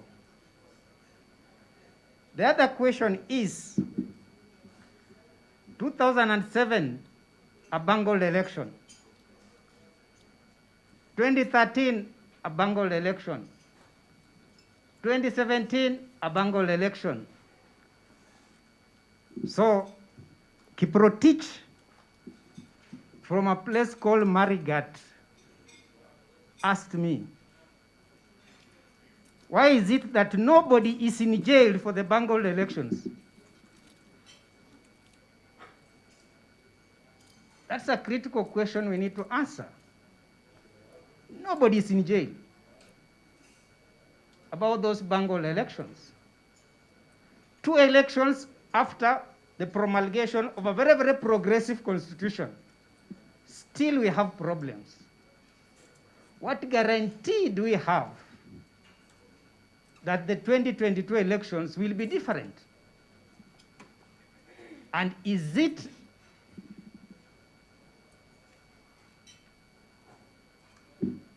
let us try to hypothesize here. Is it because nothing has ever been done, that's why we have apathy amongst the youth registering to be voters for 2022? Have people given up? The grassroots have also had a term called state capture. And they're asking critical questions. Is this the movement to unyoke and tether state institutions? Is this the movement? They have also seen systematic executive approaches in making sure that critical state institutions are populated by princes and queens of inertia and impunity.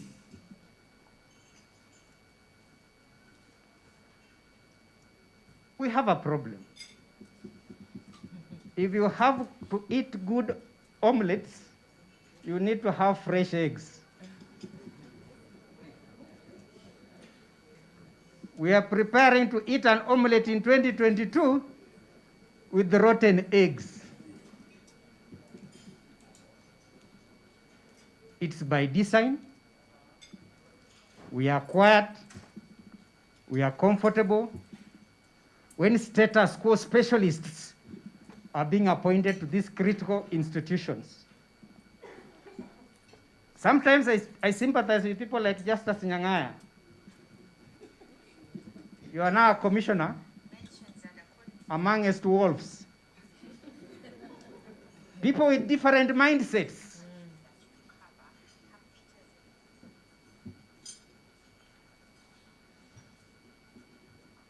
The other question they're asking, when we come to elections, there's a lot of actors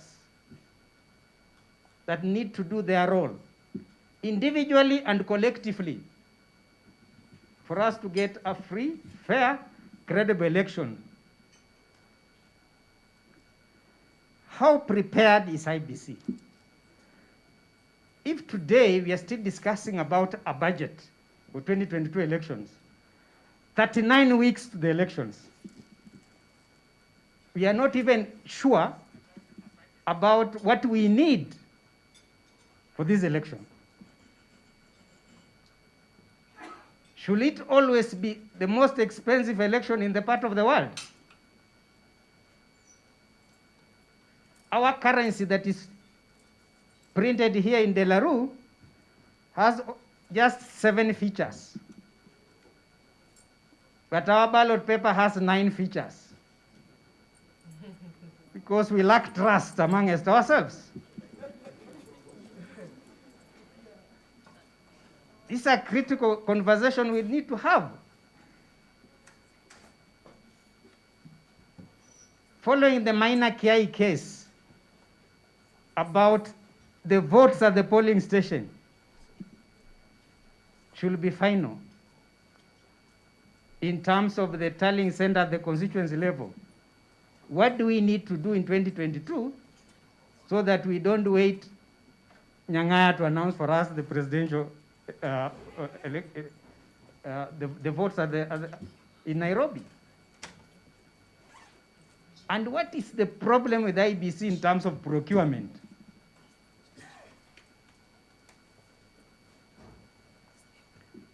The office of the ORPP is another problem. We are a multi-party democracy. We also passed a very progressive Political Parties Act that came up with this office. As we are speaking today, no political party has a party register to conduct its own party primary. When it comes to party primary, they go to Nyang'aya and team to get the IBC register so that they can use that IBC register to conduct their own party primary. So as we are speaking here today, if you ask the grassroots, they will tell you there's no political party in Kenya has captured in the Constitution and the Political Parties Act. It's a big problem. And most of them do not have what we call functional party offices. These are people we are going to mandate to conduct party primaries soon. The office of ODPP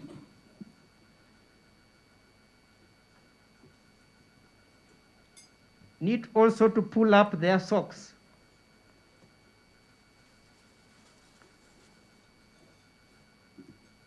EACC, we see people being so-called vetted that even my grandmother will tell them, we are Toshimboga. But they find themselves in the ballot. The police. The 21st century police is a police service that is able to detect, deter, and disrupt before any conflict happens. That's the 21st century police. But we have a police service that is more reactive than proactive.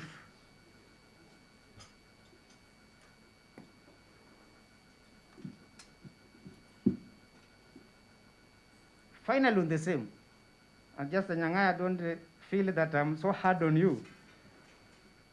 IBC has given a very, very elaborate timeline. What should happen when? Brothers and sisters, even if we are lords of impunity, we have to embrace the rule of law. What is William Ruto, Raila Amolo Odinga, and the Oka Brigade doing currently in Kenya? And we have an IBC timeline on what should happen when. But people are campaigning. That's impunity. So the grassroots is worried. If that can happen now, what happens February going forward?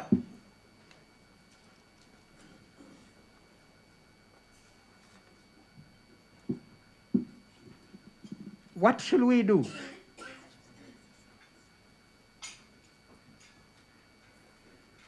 No, nipe time. Mimi natoka grassroots.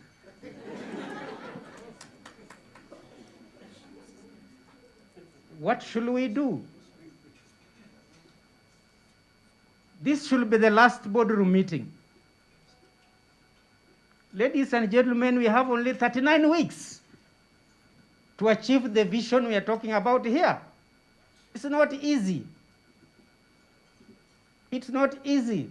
Fostering electoral integrity, transforming political leadership is not easy in 39 weeks. This should be the last boardroom meeting. Let us meet pale mashinani, vikao mashinani, and make sure that tumetoa watu pangoni, tumewaweka mpangoni.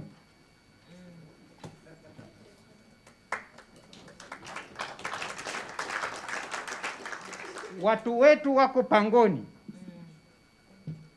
Na ni sisi tunaweza watoa pale pangoni tuwaweka katika mpango.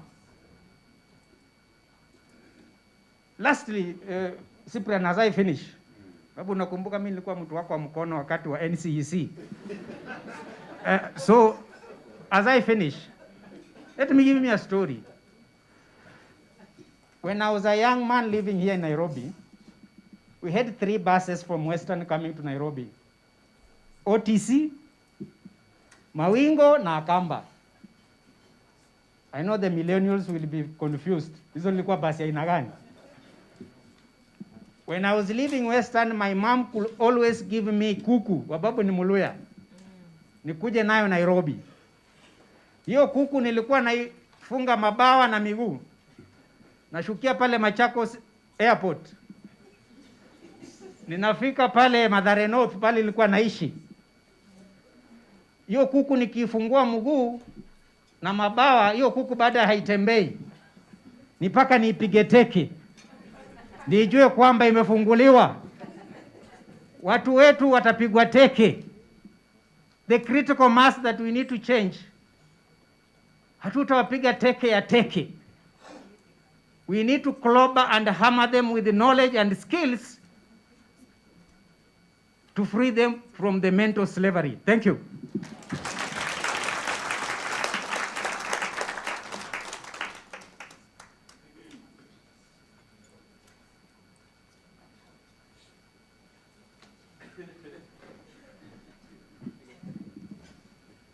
You know, when somebody tells you that I used to be your mtu wa mkono, that's to tell you, leave me, give me time. Very intelligent. But let's appreciate our brother, because I actually do not envy my brother Justus, because the way people are putting you on the spot, they first of all tell you, remind you who you are to us. Then they say, these are the things you must respond to. Let's go to the second commitment from the Judiciary Committee on Elections. Here we have Justice Katrima, who is well known to us, is really part of us. This is how movements are built. Movements are built when you have your people right from State House to the Pangoni people that Omondi has spoken about. Please join me to welcome Justice Katrima Minotti to speak to us.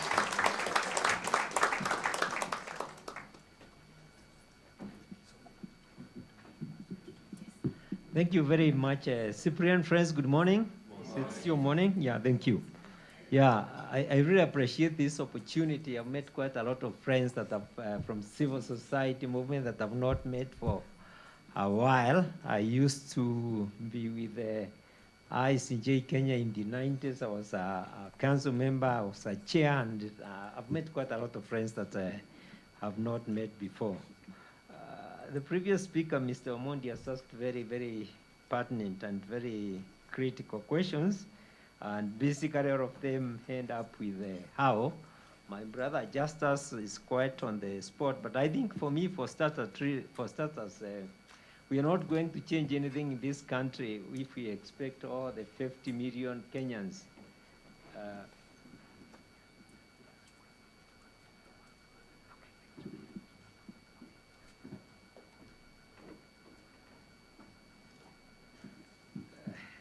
Cyprian tells me if I confirm I'm vaccinated, I can I can remove the mask, which I actually confirm, and I'm assuming I'm not taking any unnecessary risks. But anyway, yeah, we're not going to get all the 50 million or so Kenyans to bring these changes we are talking about. That story by Wangari Maathai about the hummingbird, what the good book tells us, wherever you find yourself, just as you work as if you're working for the Lord, not for man, and we do the right things. And we're going to make the difference. That all of us here, if we actually committed to do that, we will start seeing the changes that all of us have been craving. I bring you very, very warm greetings from the Honorable Mr. Justice Mohammed Ibrahim.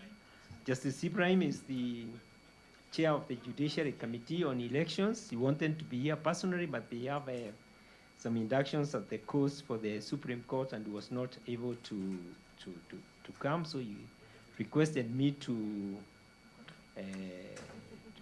speak in this meeting on behalf of the Judiciary Committee on Elections. And as Cyprian said, we are here with our Secretary, Honorable Sipora Gichana. Thank you very much for the opportunity. The Judiciary Committee on Elections was established in May 2012 by the former Chief Justice Dr. William Mutunga, and it was established as an ad hoc committee to advise the judiciary on how to effectively and fairly and expeditiously deal with the electoral disputes.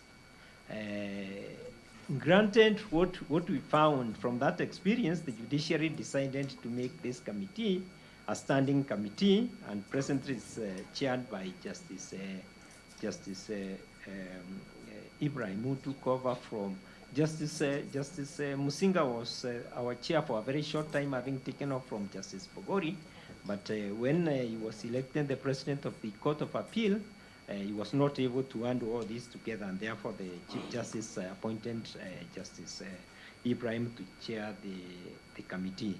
So really, in very, very brief terms, our mandate is to ensure efficient, free, and fair resolution of electoral disputes. That committee is represented at all the levels of the court, from the magistrates' courts up to the Supreme Court.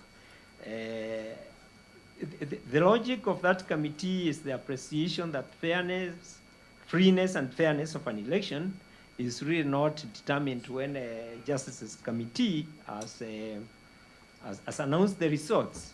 We have seen so many cases where we have found the declared results to have been a product of fraud, process, so that electoral dispute resolution is also part of ensuring free and fair elections. Now, the focus of the committee is to ensure that these electoral disputes are resolved fairly and expeditiously. We all remember the background to these requirements in the Constitution and in the laws of Kenya, that election disputes must be heard and determined within set timeframes. You remember we used to have election petitions running for 5 years, the entire life of Parliament. The infamous petition against Angatia, the judgment was coming out on a Friday when Monday Parliament was being dissolved, so that you go to the other elections, so that you have, it made absolutely no sense. So now you have the law saying that election petitions must be heard within 6 months. When there's an appeal, it must be heard within 6 months. For the presidential ones, it is supposed to be within 14 days. And it was to address that kind of that kind of delay. What our experience has been is that people who feel that they are in office through fraud elections will ensure as much as possible that that petition is not heard. And also, much as there are also very genuine grievances that people bring to court, there are also others who are, the cartels in this country are very, very, very creative. People who will bring petitions as a real way for negotiating with somebody to be paid so that they can withdraw. So those people, that petition is not intended to be resolved. It is just meant to buy time, and they always ensure that it is not heard. So this is what the committee tries to do. The committee has 3 subcommittees. There is one that deals with issues of finance and administration. From experience, we found when petitions have been filed, it is not advisable to have the judges who are in those areas hear those petitions because of perceived local connections. It always involves movement of judges from different places, and that has some financial and administrative implications which that committee addresses. We have a capacity building committee that tries to build capacities for training of judges and magistrates who hear and resolve electoral disputes. This country will never go to, other than the Constitution, we never go to the next cycle of elections with exactly the same electoral framework. It keeps changing. So you have to, before you start going for the elections and resolving those disputes, you have to train the people who have to hear those disputes to appreciate the new electoral framework. So this is what that committee does. And the last subcommittee, which I have been honored to chair, deals with issues of law reform and stakeholder engagement. And it was in this context that we were asked by our chair to be here today, at least as part of networking and engagement with our stakeholders. So basically what we do each electoral cycle, like now, what we are trying to do for this committee, we are setting up meetings with quite some of the critical stakeholders, the IEBC itself, the political parties liaison committee, the Justice and Legal Affairs Committee of Parliament, civil society, members of public, and the media, where we try to agree on what are the changes that are being proposed in the legislative framework. Because from the judiciary, once we've done the election petitions, we normally have debrief sessions for all the levels of the courts, where people share their experiences, what they found to be problematic. For example, one of the things that has come out, electoral dispute resolution in the Court of Appeal from the last cycle. The regulations that were made created quite some confusion, because there are some that required a person who was aggrieved to file the notice of appeal in the High Court, and another one in the Court of Appeal, right? That's something that was totally missed until the petitions actually were heard and determined. And you had some people coming to court to seek to strike out petitions on the basis that it was the notice of appeal was found in the wrong court. So through the hearing of the petitions, we pick up those contradictions and we make proposals. IEBC itself, from its own experience, has already it has its own proposals. The Political Parties Tribunal has its proposals. So it's always good if we are all able to sit together and see that these are the proposals coming from each and every stakeholder, and we agree how we can take them forward. Because sometimes you have actually stakeholders making, contradictory proposals. So that's one of the things that we really want to do. We actively want to be engaging with the media the moment that we have had these meetings with the stakeholders and we have agreed on the way we are moving forward. From January up to July, the entire training calendar of the Judiciary Training Institute is devoted to matters to do with elections. All other trainings have been suspended. So the focus is going to be on those issues. So basically, that's what the committee does. That's our mandate. And I think what we can safely see is that to the extent that Angaza Movement is committed to fostering electoral integrity that is consistent with the demands and promises of the Constitution, and which is also quite consistent with our own mandate. In all these circumstances, we assure our partners, Angaza, of our commitment to work together towards free and fair elections. When it comes to issues of resolutions, of resolution of election disputes, we are committed to do that efficiently and fairly. And in doing all our work as an institution, we continue to commit to discharge our mandate without fear, favor, or ill will, or malice. Thank you very much.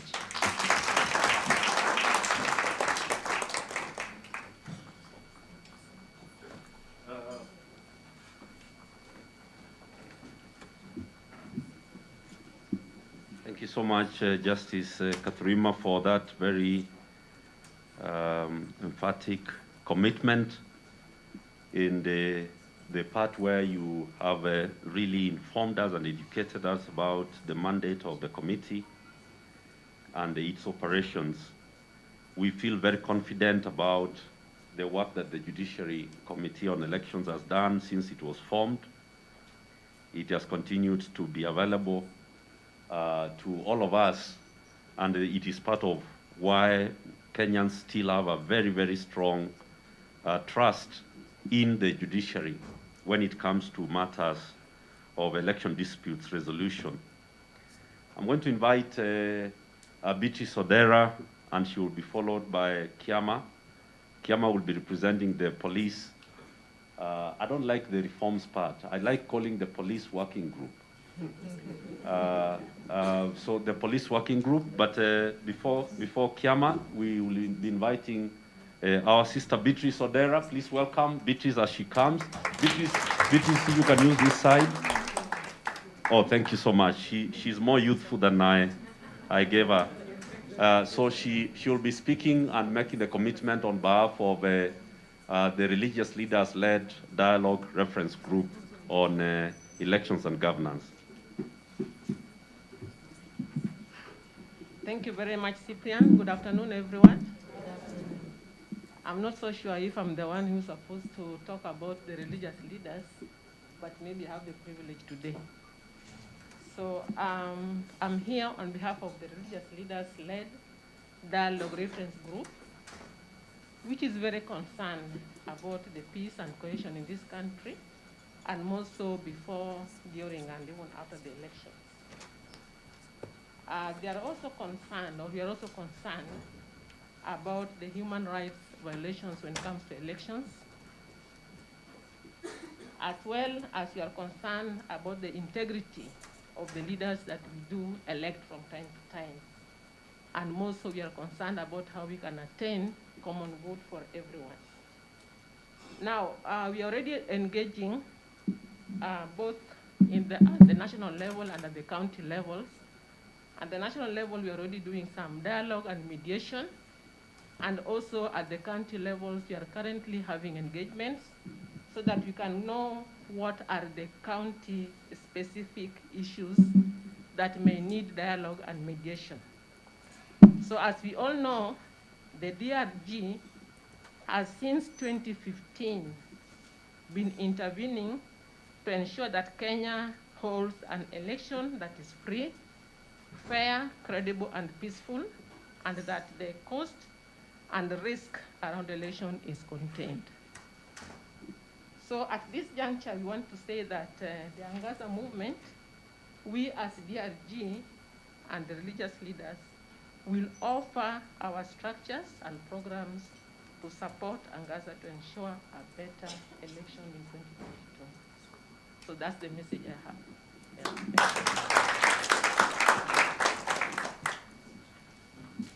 Thank you so much. Very important commitment. We know the work that the religious leaders continue to do. There are certain doors that the bishops and the religious leaders are able to open that, we are unable to open. And that commitment that you'll be working with Angaza is a very important one. In the last conference, we had His Grace, the Archbishop of Mombasa, and the chairman of the Kenya Conference of Catholic Bishops, Kivuva, here. And Beatrice, thank you so much for that commitment. We also had the Hindu Council here, represented by the chairperson. So that commitment from the broader DRG is a very welcome assurance. Let's have Peter Kiama, or the director of IMLU, representing the police working group. Do we have any assurances that this time we will not be clobbered, brother? This is what we are worried about.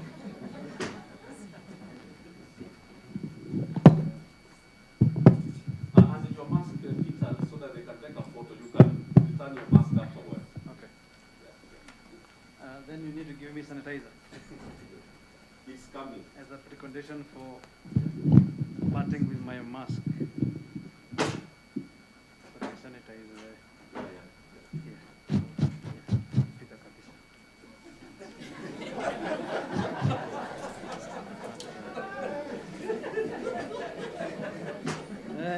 Hii kitu sio mchezo. It has proven its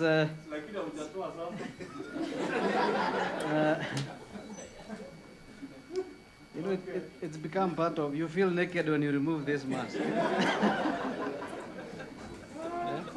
It's the new normal. Good afternoon, everybody. Thank you very much for honoring this invitation by the team that has set up Angaza, because this is a very critical moment in our electoral calendar where we need to come together and reflect on how we are going to save ourselves from the demons that happen in this country, happen to visit this country during every election year. So I really appreciate your presence and your contributions, and do hope that we won't look upon Angaza to do the implementation, but that we are going to each of us carry something home to do to make a difference. Because mzigo huu ni mkubwa kuliko hao 18 organizations. Kila mtu ni kiongozi kwake, sio? Kwa hivyo huko kwako enda ongoza tubadilishe mambo, sio? So mine is just to say that I'm here to speak on behalf of the Police Reforms Working Group. He doesn't want to hear reforms, but let's put it there because that's the vision. The vision, a group established in 2011 to support the implementation of the reforms in the policing sector or the security sector as provided for under the Constitution of Kenya 2010. And since 2011, we've been able to do a few things. And one of the things that we noticed we needed to do is to focus seriously on our safety and security. Because there are so many, as was mentioned earlier, who feel insecure every waking day. There are many in this country who are not sure of going back home when they leave home in the morning. There are many who don't know whether they'll see their children, especially those 18 years and above, whether they'll see them in the evening at dinner. They don't know whether they'll come back. And because of that, we purpose to focus on this area of security and safety. Also because out of the 207, 208 violence, there were accusations between the so-called then, I think it has changed now, the so-called human rights actors and peace actors. There was the peace movement and the human rights movement, and when the violence happened, those of us in the human rights side of things then, not now, were accused of having focused too much on rights and not on responsibilities. But I think we've resolved that particular dichotomy. And I'm happy that the peace actors and the human rights actors are here, but more so that the human rights actors have embraced peace building and conflict mitigation, and the peace actors have embraced the language of human rights. And I think that shows progress when we dialogue. What I'd like to commit is, on behalf of the 21 organizations who are members of the Reforms Working Group, a good number here, ICJ Kenya, Kenya Human Rights Commission, and others, Defenders Coalition and others, we are going to a retreat on Sunday for 2 days. We are going to meet the Inspector General of Police. We are also hoping to meet the IPOA, and we are going to reflect on the status of security in the country. We are asking them to come and account for the last 5 years on the agenda that we set for policing reform. We are going to discuss with IPOA to account for police accountability, police violence accountability and human rights violations in the last 5 years. And out of that, we'll be able to arrive at a position with regard to how we are going to engage during the electioneering period 2022. That's the much I can say, because the members have not met and caucused and made a decision. But that's what we commit to do. I am happy to hear that our friends in the religious sector have now embraced the agenda of human rights violations and violence in a big way. And we commend you for that, because there lies the numbers. A good number of you here are elders and junior elders and senior elders and pastors and priests in those particular religious organizations. So let's urge our leaders, the clerical ones, to really embrace this agenda as we go to the elections. Thank you very much. Okay. Okay. All right. Thank you so much. Please applaud. Let's give Chairman a good hand. Thank you, Peter. I want to welcome my brother Lucas Kimanthi to represent the Kenya National Commission on Human Rights, a very critical agency in this season. I hope that the commissioners they will give us will be fit for purpose. Keep coming, because the panel was a little bit scary. I don't know whether you saw it. Did you see the panel?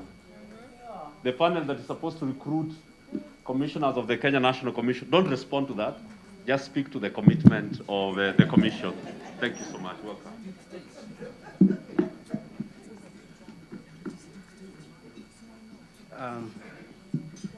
Thank you, Cyprian. Good morning, everybody. Oh, it's afternoon, sorry.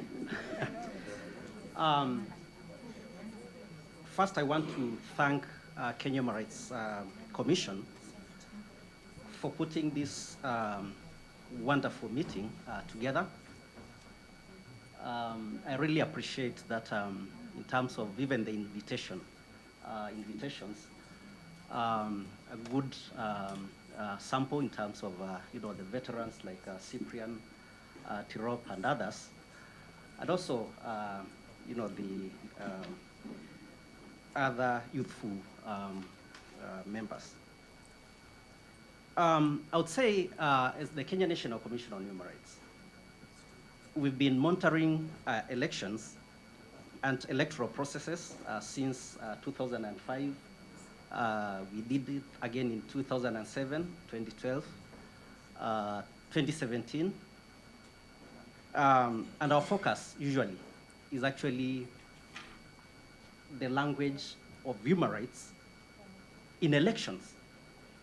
And I'm glad that the speakers who have come before me, all of them at particular times they mentioned the issue of human rights and justice.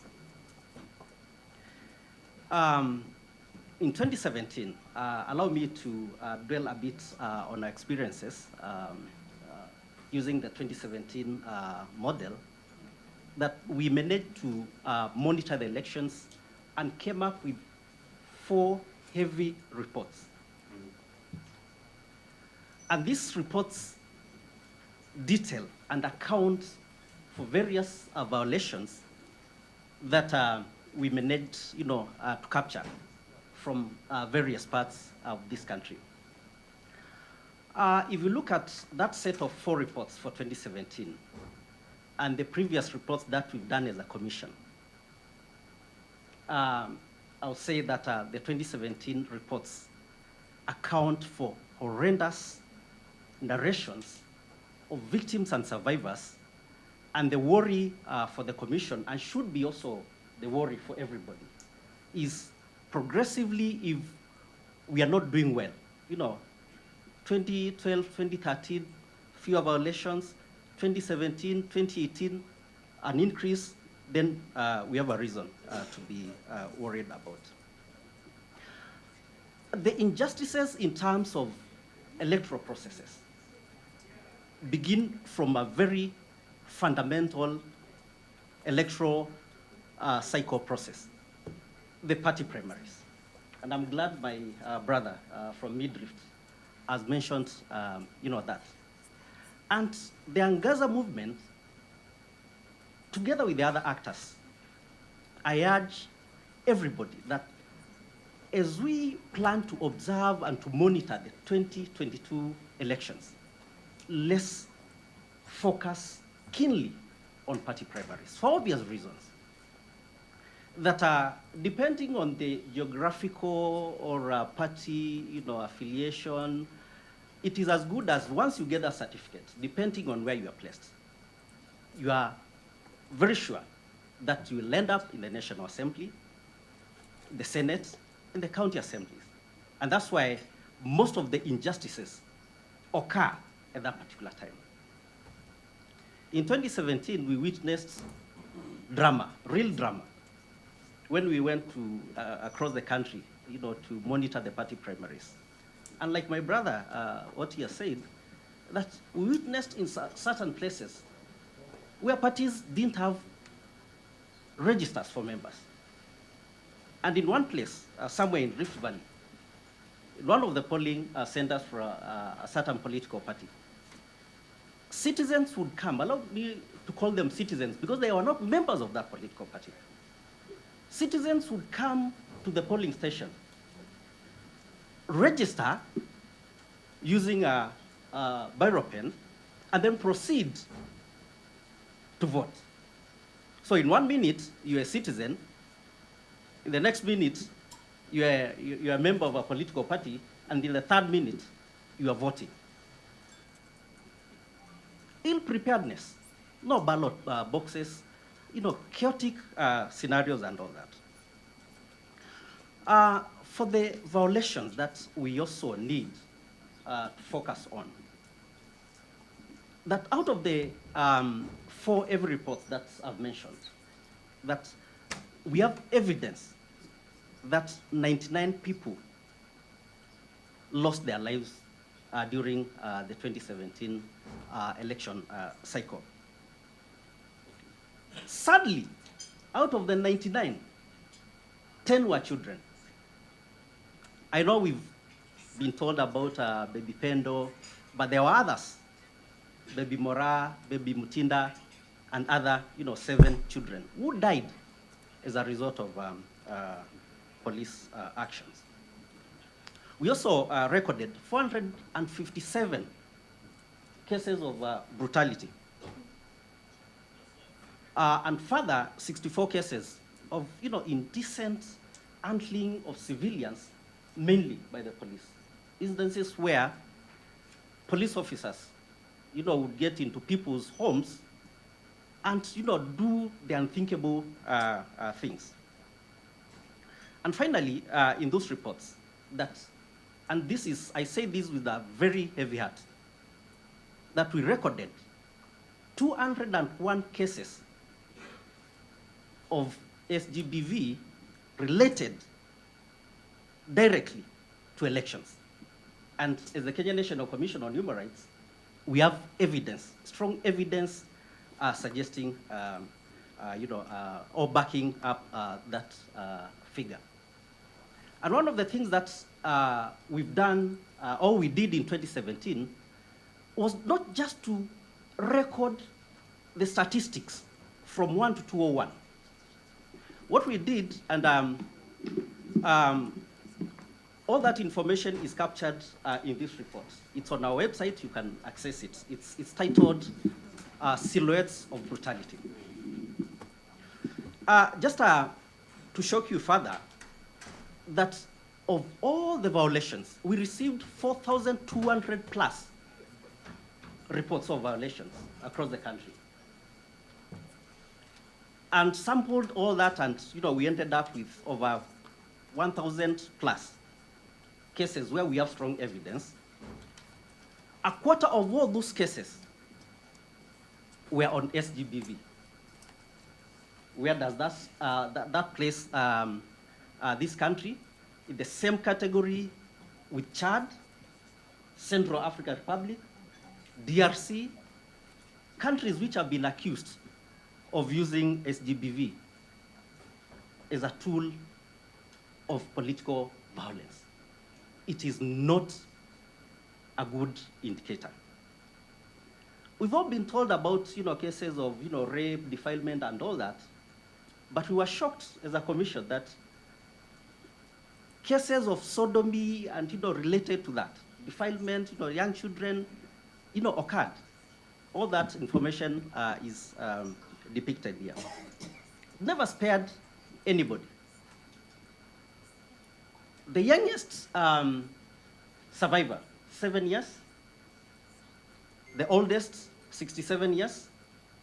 Therefore, as both civilians and security apparatus, were getting involved in this, they never cared, issues, to do with age. And then, lastly, in terms of statistics for a report, Cyprian, as I conclude, that 55% of the 201 cases that we captured in this report is in relation to security personnel. Shameful. And therefore, as we proceed, with the Angaza Movement and other initiatives, then one of the things that we need to keep at the back of our minds is, even as we move towards 2022, other cases which happened prior, also require, support for justice. Allow me to say a few things that, from the perspective of the Kenya National Commission on Human Rights, we need to focus heavily on. This word called impunity, I think scholars in the room are linguists. We need now to break it down, because it's now turned to be a cliche that, you say it's impunity. But what is this impunity? Weaponization of elections. Too much security apparatus not supporting the process, but actually coming into the process to interfere, vested interests, maybe lack of preparedness, and all that. Lack of acceptance, buying of advisories and court orders. We have the 2/3 gender rule. There are still many court cases relating to the same. These are the drivers which now create, this kind of platforms for injustices. And therefore then, moving forward, as the Kenya National Commission on Human Rights, we've already set up our 2022 elections monitoring project. And I'm glad that these kind of platforms, we'll be looking for synergy, we'll be looking for networks, and we'll be willing, to work, together.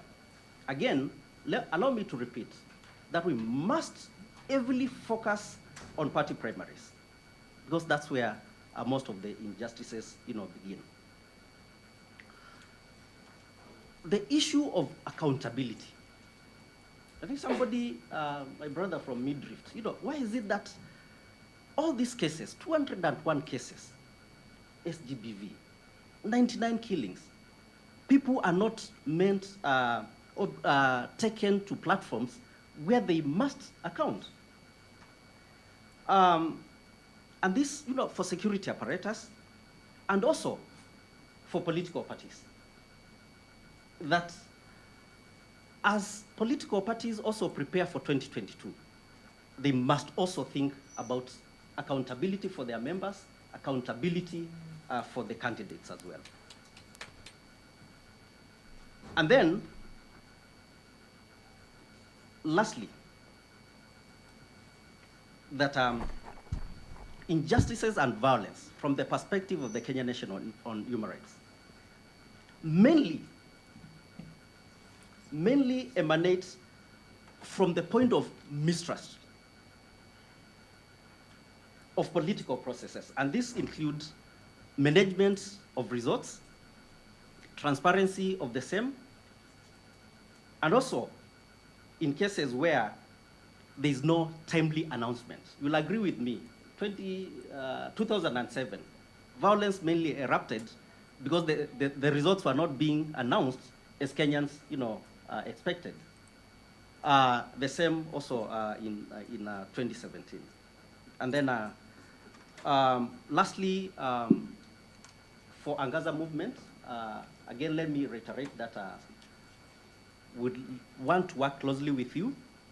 But then I looked at the two banners that there is the issue of electoral integrity, transforming political leadership. I thought between integrity and transforming Cyprian, we can insert justice somewhere there, or accountability, because that is what we must, fight for. And to work closely with Angaza, one of the things that we are planning to do, we're already in the process of, we've already compiled our recommendations from 4 reports for 2017 elections. We've developed a matrix, and starting coming month, we are going to engage various stakeholders with that matrix. Just like what Kiama said, that it will be a way, to ask the different actors who we've, directed the recommendations to, also to see what they've done since 2017 and moving forward, what they intend to do. Thank you very much.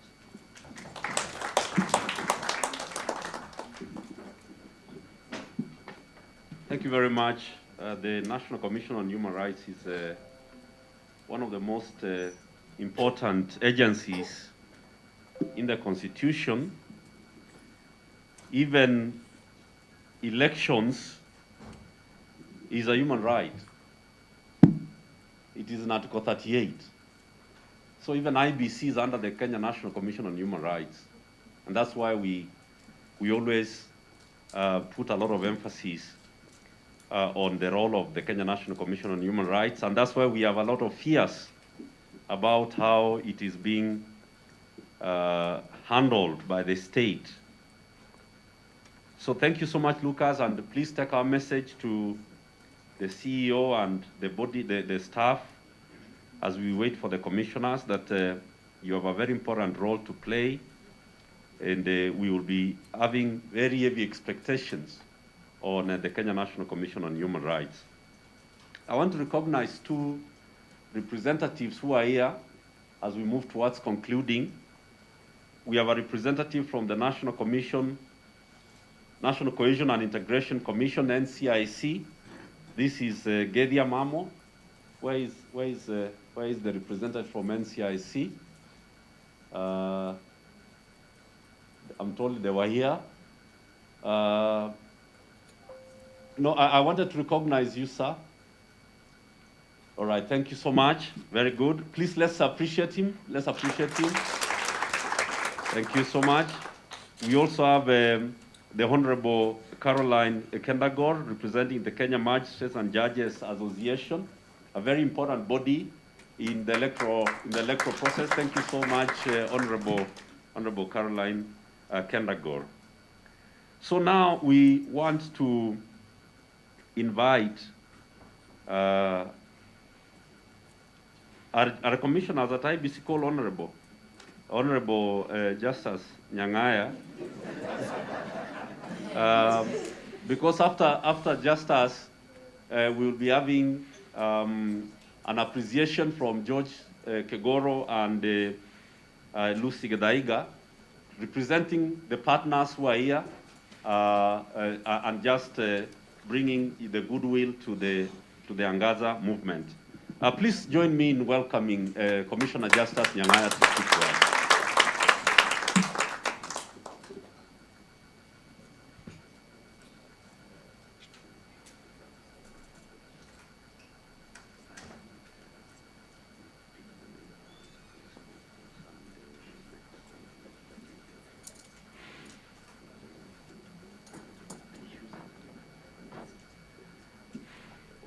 Thank you for preparing the yeah, and I've been told that I have not worked you up and prepared for you the launch. You know, we are talking about Angaza Movement and the Mulika Kura. Angaza Movement? Mulika Kura. Kiama, is that coming out well? Angaza Movement? Mulika Kura. Angaza Movement. Oh yeah, it's happening. Angaza Movement, Mulika Kura. Now, if you don't Mulika, I don't want to hear any other criticism from you on IBC.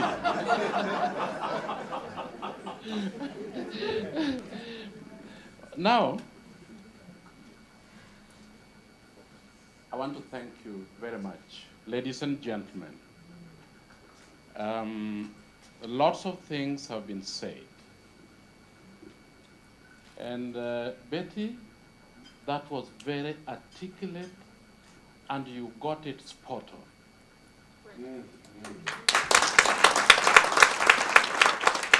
on. In fact, you talked a lot more on dignity of the human person than integrity. So I was just wondering if the 18 organizations cannot find a little space here for dignity. Because it is about demanding dignity. And when you demand that, you tell the country and you tell the world that it is not a privilege. It is a right. I want to thank Angaza for inviting me here. I have met a number of stakeholders, I think 3, in my 1 month and 10 days at IABC. And it is as if I've been there for 2 years. I actually did not leave civil society. I just went there, but I'm here. And I assure you, ladies and gentlemen, IBC, I don't know if you had a child and they told you that they are going to work for IBC, you will say yes. Not now. I will now help to debunk that so that you can bring your children to IABC. Kawibe, how are you?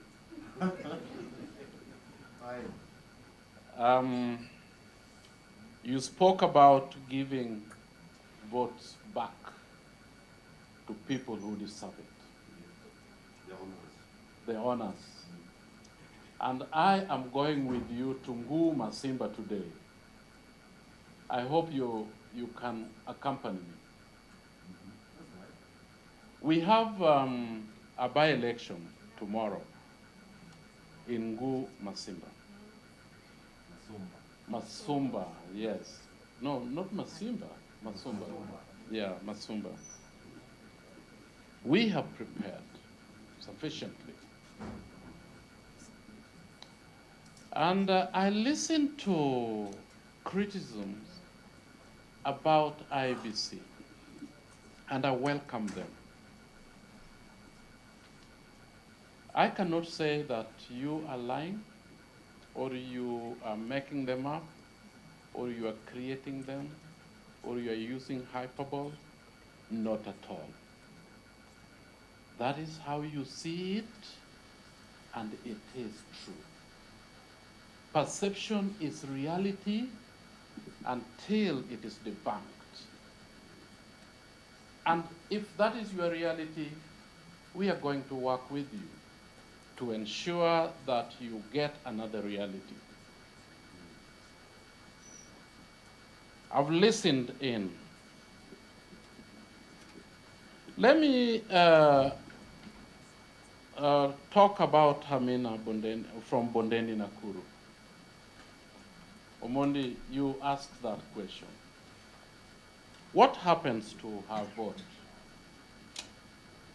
And especially the presidential vote. Ladies and gentlemen, listen to me very carefully right now, because that is what is going to happen.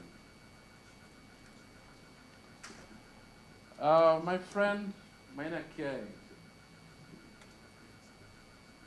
went to court, and the Maina Kiai case said that the results at the polling station is final. That is what is happening right now.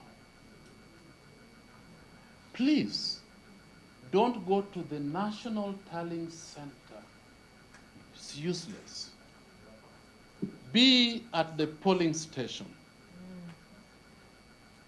But because we don't have many people that are trained to observe what is happening, we lose out on certain things, but not IBC making mistake at that polling station. That is what is counted.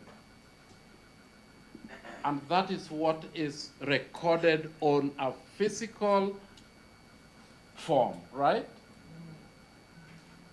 Then that is what is signed by everybody.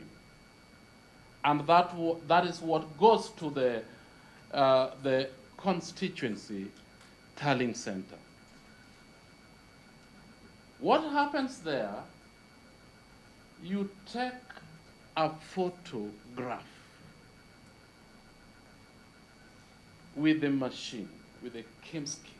You take a photograph and you send it to the National Tallying Center. You take the physical one, the physical form. If you go all the way to the National Tallying Center, and what you had signed is different from what technology has sent, then what you had signed, which is physical, takes precedent. Ladies and gentlemen, technology can be interfered with. But this thing, this small form that you had signed, is so important that if you are not vigilant and it is changed, and it is indeed not going to be changed, that is a big thing for you. But let me tell you, a lot of them were, a picture of them were taken. And because 11,000 polling stations were not covered by 3G, when you push send, it does not go. It hangs up here in the air. And then now you are walking or you are driving or you are traveling to another place and it gets network. What happens? It sends.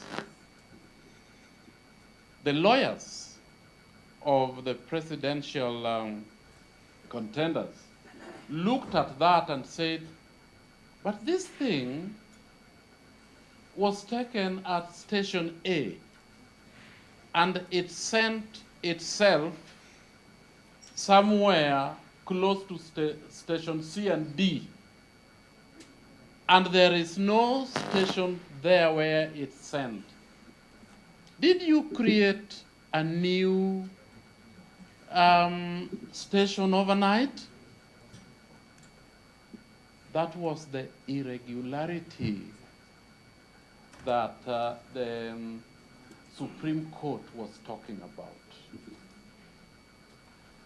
If we are not ready right now, and especially in terms of spread of the 3G, covering all those 11,000 stations, we might actually go through that same thing again. And that's why we are asking Communications Authority to ensure that they give us a whole lot of coverage. In 2017, nobody talked about staffing of ballots, increasing ballots, taking away ballots, but it was about irregularity and illegality. That is what they were referring to. Ladies and gentlemen, I said that perception is reality. But when you look at some of these things, it is a case of give an electoral boundary, electoral commission a bad name and hang it. And sometimes it is about similar to when hyenas want to eat its children.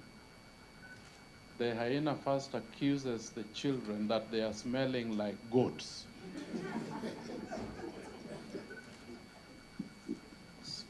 Things have happened that are not nice, but some of them are about perception.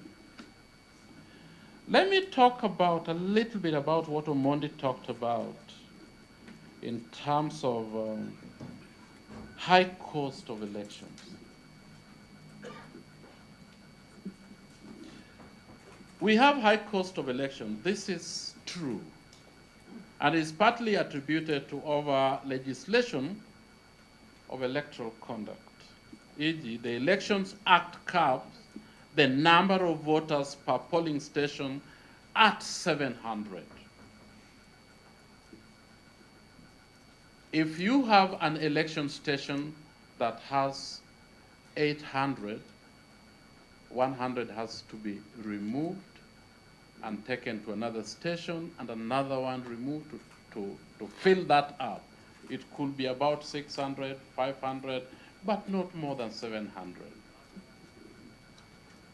It is estimated that for the 2022 elections, these stations will be 53,000 polling stations. As a result thereof, some of the main drivers of the high cost of our elections is around the wage bill of temporary polling officials. We employ over 11,000 temporary officials, and we pay them. That alone takes about 6 billion Kenya shillings. We are manual. We run our elections on the manual system. It is not electronic system. I want you to understand that. And yet, our technology, the one that takes your 10 fingers, the ones that takes your face, the ones that takes your ID, then the ones that you use to tell you whether you are registered there, and if you're not registered there and you show your ID, that particular one tells you that you are registered elsewhere, go there. That one cost us 4.5 billion Kenya shillings. Ballot papers alone, and Omondi is right,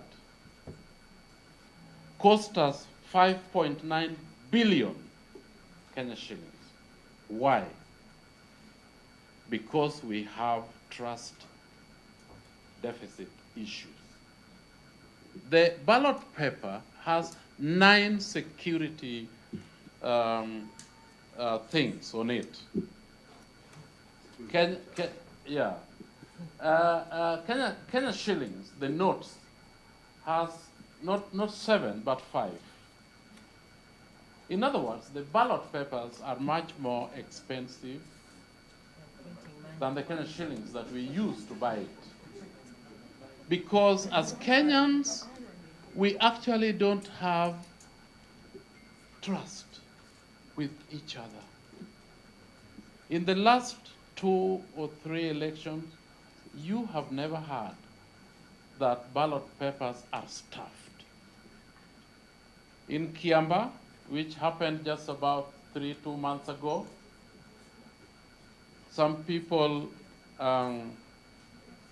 had gone, I think wanted to stuff ballot papers. They didn't know that this is really different.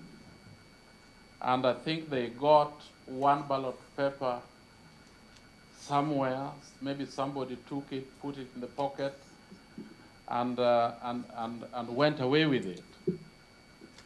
When they tried to multiply that, all that ballot paper turned differently, and what was on that ballot paper was written copy, copy, copy.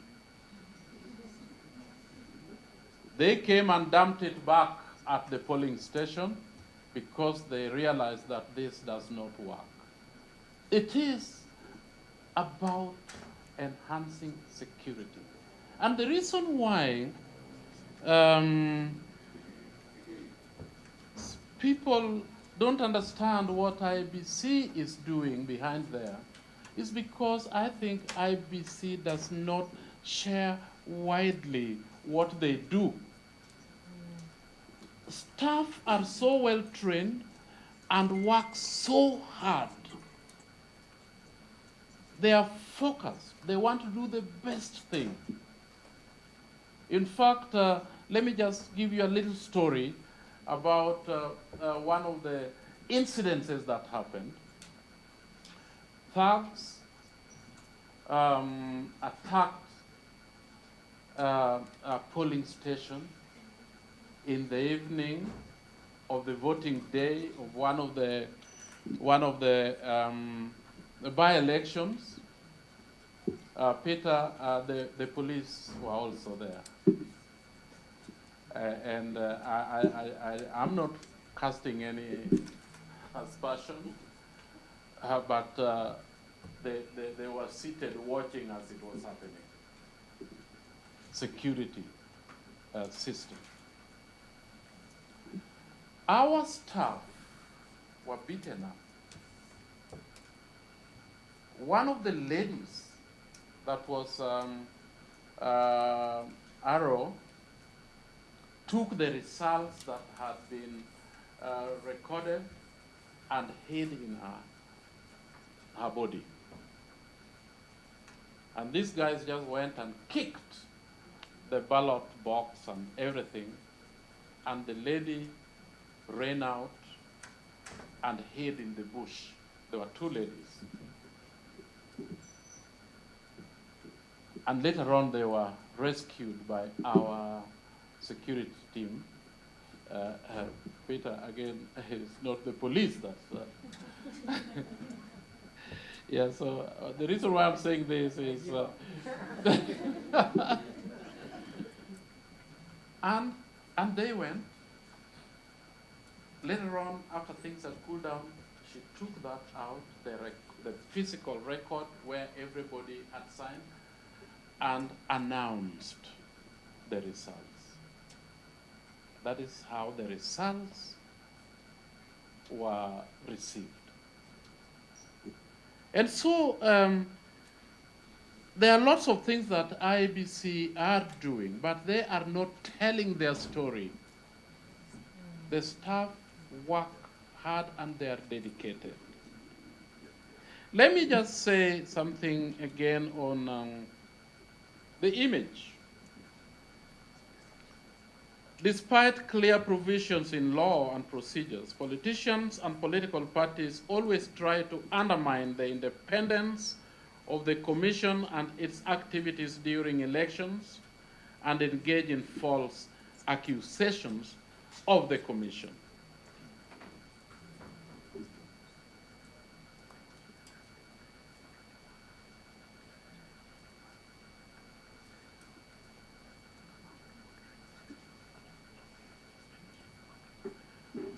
Yes, when you see an MC whispering on the left ear, it means that time is almost up. And so a lot of politicians and people are engaged on false accusations of the Commission and its staff, thereby bending and damaging the image of the Commission well before elections are held. This is made worse by another challenge, which is ethnicized and divisive politics, which make it highly charged and exposes staff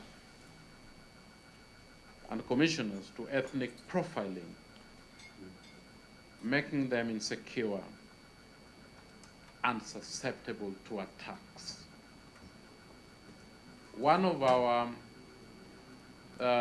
people managers was killed, Chris Musando, because of the heightened attack on the Commission, but also profiling. The Commission has done certain things that are very good. The Commission have not done certain things that are very good. And I think we cannot leave elections to IEBC alone. This is so important for the people of Kenya that we as a commission would like to have people working with us. Would like my brother Justice who was here, talked about working together. And I think that was also presented very eloquently by Betty and also Omondi and the gentleman from Kenya National High Commission for Human Rights and ICG. We need to work together. And if we are not working together, standing by and blaming, God will actually punish us. Go and read Numbers chapter 11, verse 1. And chapter 12, verse 1 to 16. When Miriam and Aaron complained about the wife of Moses, God actually chaptered them very badly. It was kiboko. He first said, Moses, Aaron, Miriam, come here. Then when they came, said, okay, Miriam, you come here, come here. And Miriam came, and God punished her. She became a leper. For 7 days, she was outside of the camp because of complaining. When you complain and you don't do something, you will be punished. And we can be punished very badly. In 2007, we were complaining, but we were doing nothing. When politicians were collecting firewood, twigs, logs to start a bonfire, we listened, we saw, we complained, but we didn't do anything. When the bonfire started and the country was burning, it did not spare us. We were also burned by that bonfire. And I'm telling you right now, ladies and gentlemen, we are going into the 2022 elections. You have heard some of us talk about there is no money. When we have done a budget of 40 billion Kenya shillings, it's not an idle budget, and somebody stands and says, no, reduce that by 16 billion, take 26, and that's enough for you. And you are watching, and you are listening, and you are saying the international community is giving IEBC a lot of money, they're just greedy, and the international community has not given us money. And I listen to people talk about that. And that's what really worries me, because of falsehood. The international community gave us money in 2017. It was called the UNDP Basket Fund. And it did what it did. IEBC never used that money as them, but it was used on their behalf. And then people are talking about the donors has given us billions. Donors have not given us billions because Ministry of Foreign Affairs wrote a note to Babal and said that, please, donors, our friends, international community, do not give IEBC money, and they didn't.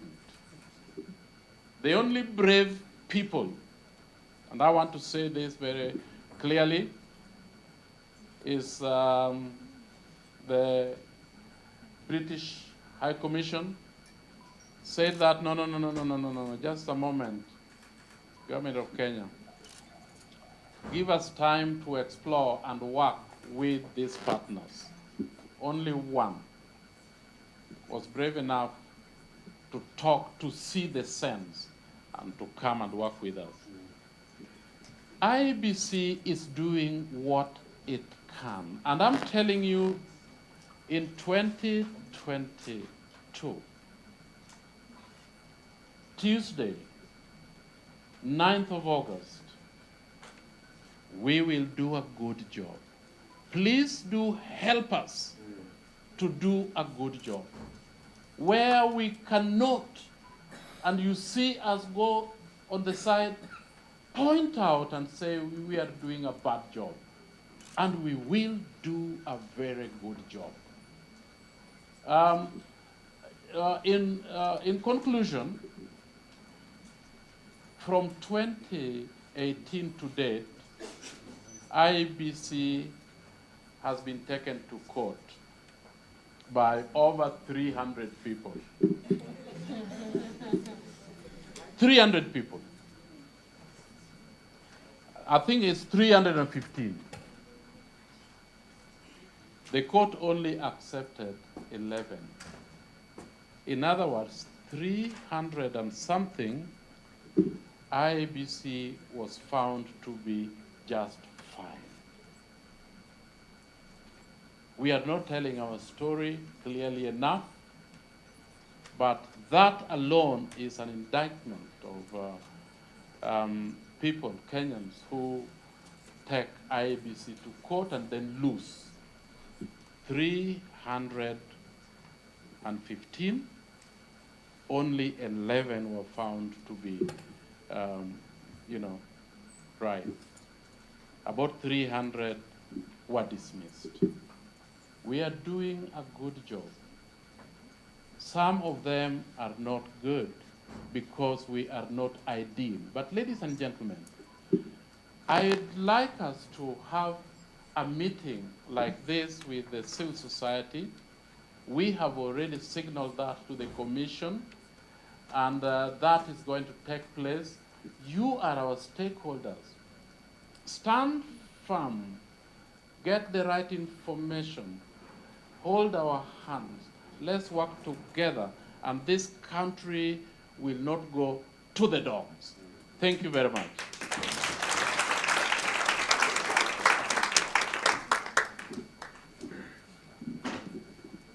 Commissioner, my brother, you've really tried, because the number of questions that were fielded towards you were numerous. The concerns were many, but we are very glad that you have enlisted IBC to be part of the Angaza movement, and you are open for engagement. Let me tell you that because you know us very well, when we come for the commission's neck, we will be very strong. We will be very strong because we want the commission to deliver. We also know where the commission needs our help, and we will provide that help without any fear or favor. We know the state wants to delay disbursement of resources. We can tell you these things. We know what's being done. And you go with this information. Treasury and the state wants to delay giving you money so that you are desperate. Then they will enter into country-to-country agreements. Then Treasury will buy for you things. That is when Treasury is involved in this, monkey business. Why they don't release money in advance and why they don't want donors to give you resources is because your independence is what they crave. So we know where the problem is. You are not the problem. And I think, Omondi, you said that. Everybody has said we know where the problem is. Why didn't they recruit you 4 years ago? They have just recruited you 2 months ago. We know why. Because the state does not want a properly constituted, effective IBC. And because they want IBC always to be the sacrificial lamb. So we go for IBC and we leave the state. And it gets away with murder every time. So thank you so much. Let's appreciate Commissioner Justice for that very clear commitment and understanding of the issues that we are raising. So I'm going to give Lucy Gedaiga a minute or two, and also a minute or two to George Kegoro. They will represent the broader family of partners that we are working with in the Angaza movement. And then we'll do the launch after the way forward has been presented. Please join me to bring Lucy Gedaiga to speak to us. And bring all the fire. Yes, wacha to sanitize vizuri. Huko Europe, nasema sanitize. Yes. Okay. Yeah, it's now everywhere, and you can now remove the mask. Yes, I was looking at Kiama, because Kiama is the one who knows how this sanitizing should be done. So thank you, Kiama, for showing us how to do this sanitizing. Good afternoon, friends. Good afternoon. Muko. Tuko. Kabisa. Yes. Thank you very much. Justus, my brother, you have spoken numbers. You know, he's like a preacher. Numbers. Daktari remind him when he goes korogocho in other directions. There's a friend of mine who told me that, and he worked huko kwenu. She worked huko kwenu, akasema, you know, I went there with my civil society hat. Then I was asked, kwani unafikiria hii pesa ni ya mama yako? We hope you will remain truthful to the things that you have told us here. Yes. But anyway, having said that, I like talking, so I don't know, your 2 minutes, they are already over, but let me talk.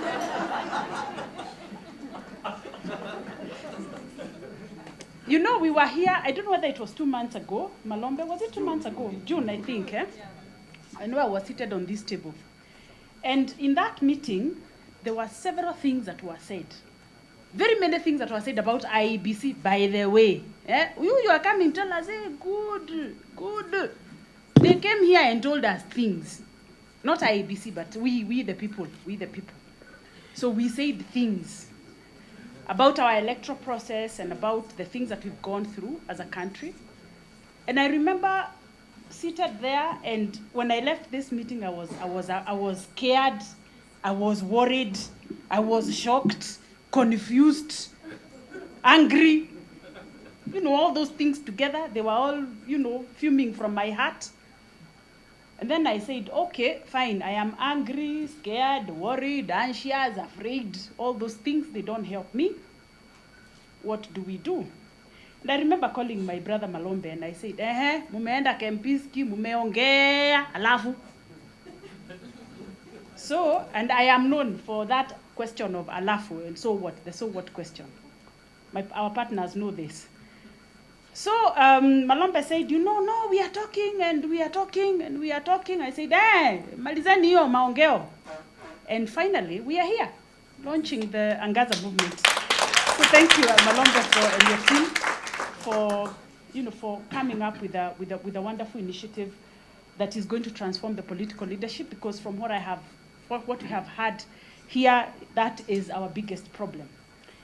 And I have no doubt in my mind, when I look at the 18 organizations that are part of this movement, they are bold, they are unafraid, they are confrontational. These ones, they combat, they expose.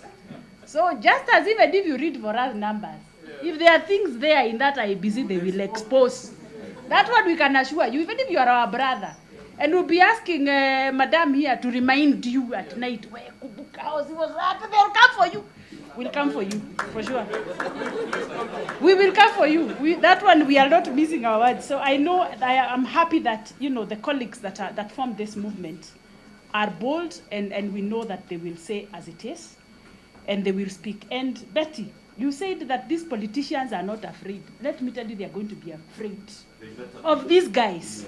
They will be afraid. Because if, that is why they come taking maize and mutura all over in the roadsides when it is time for Nini, because they are afraid that we might not vote them in. Anyway, but they will be afraid. So we want to really wish you all the very best, Angaza Movement, as you go on, and you have our best support. And when I speak here, I am also reminded of some of the journeys that we have traveled. I remember I remember during 2015, I think thereabout, when COD was in the streets. You remember those Mondays when everything, the tear gas Mondays. You remember that time, eh? I remember participating in a meeting with religious leaders. They were hauled up in some meeting in NCCK. So they were there saying, and you know now they are talking slowly. Eh? Yeah, you know, we need to do something. He was the facilitator of that meeting. And I remember saying, we then came up quickly with, I don't know, dialogue framework, shuttle diplomacy.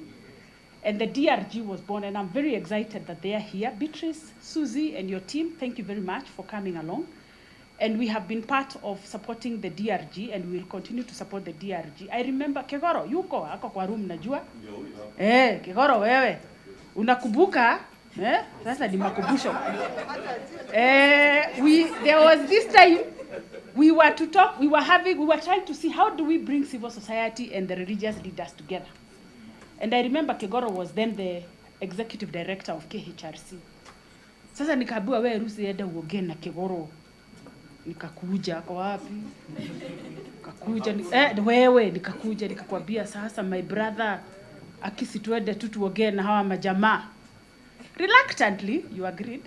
I would say reluctantly, but you agreed.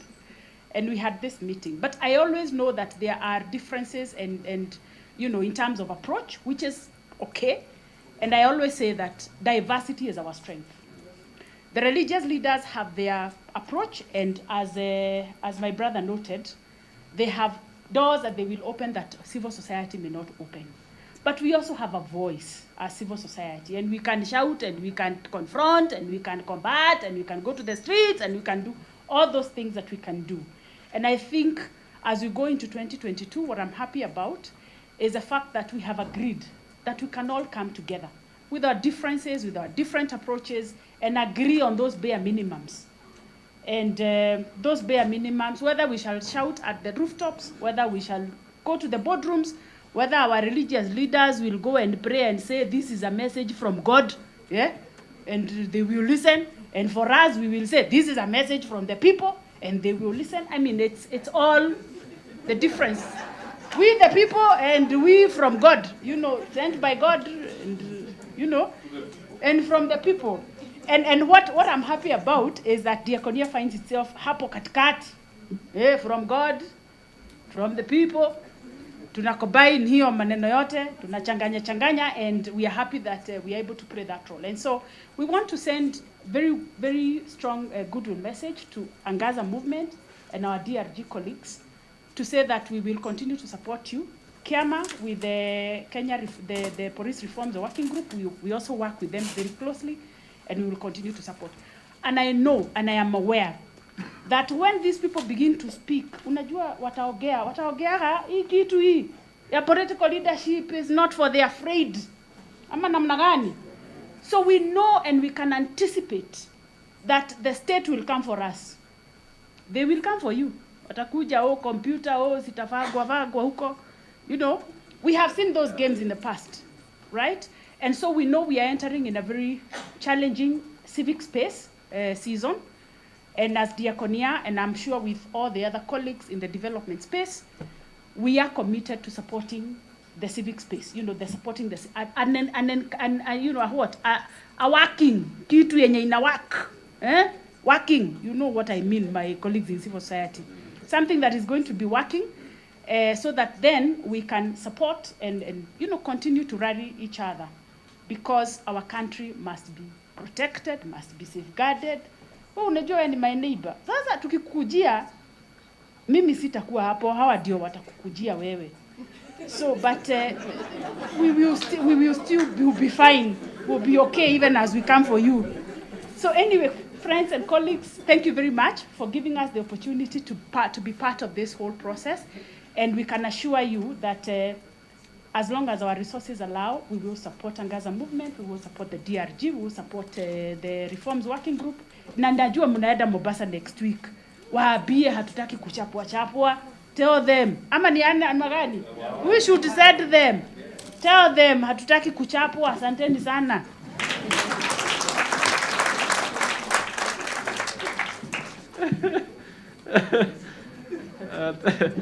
Thank you so much, Lucy, for the commitment to be part of the support structure for Angaza's effectiveness, and we really appreciate that. Please, let's appreciate Lucy again.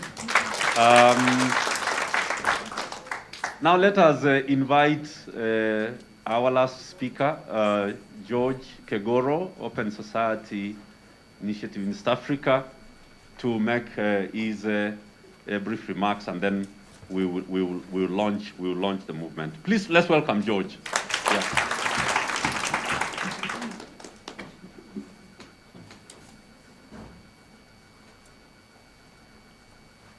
Good afternoon, everybody. I'm very happy to be here among friends. I see so many of you. I bring the compliments of the Open Society Initiative for Eastern Africa, which I work for, to the activities that are happening here today. Special recognition to old friends. There are so many. I don't know who to say, who to give a shout out to. Apondi, thank you very much for coming along with Justice. Justice, thank you very much for the pledges that you've made. We will remember them and we will hold you accountable the way Lucy has said. Zarina, Zahid, thank you very much. Very happy to see you here. And there are so many people around this table. That's, I think, the leadership table. I followed some of the conversation in the morning, and so I have a good sense of what was happening, what has happened up to now, and I think you're on a good thing as Angaza, and it is a much-needed intervention given the season into which we have entered. So as I began to say, the Open Society Initiative for Eastern Africa, and indeed the entire OSF, pledges is aligned very strongly to the objectives that you have outlined, and to the extent that is possible, we will work together and in an attempt to make the objectives that you've spelled out to be realized. I would just like to make a few remarks that provide some of the additional context to some of the things that you've said. It's not clear how the main candidature will shape in these elections, because in past elections the field has clarified very late in the election. But I think there's a sense in which we don't have new faces as such. We are not likely to get many surprises. So as at this stage, we've got a sort of a shaping into the Ruto group and the Odinga group, and those are the two main groups at the moment. And if nothing changes, those are the two main groups that will be sort of contending for the ultimate leadership of Kenya in the next 5 years. Now, neither the Odinga group nor the Ruto group is calling for electoral reforms. That is a very unusual situation. In all the elections we've had since 1992, there was a side that was sort of a political outsider that was calling for reforms and crying wolf the whole time up to the election and saying, we told you this election was not going to be free and fair. But this time round, quite unusually, and for the first time, neither side is calling for reforms. Each side is sitting smug. It's saying, let's go into the elections. So that's an unusual situation in our history. And it is unusual that there isn't a strong platform demanding for electoral reforms, because again, in every election, IPPG, 1997, it was no reforms, no elections, and then we had to do something about it. The ones before that, the 1992, the multi-party thing came in 1991 because the elections were coming in 1992. And all the subsequent elections, the introduction of technologies that followed the 2002 elections, getting into 2007. So there has been a clear reform agenda that is not associated with this current election, and that is a very unusual situation. Now, there are good reasons why the two sides are not calling for electoral reforms. That is because they have got a shared incumbency. They've got a split incumbency. The incumbent ordinarily calls for reforms.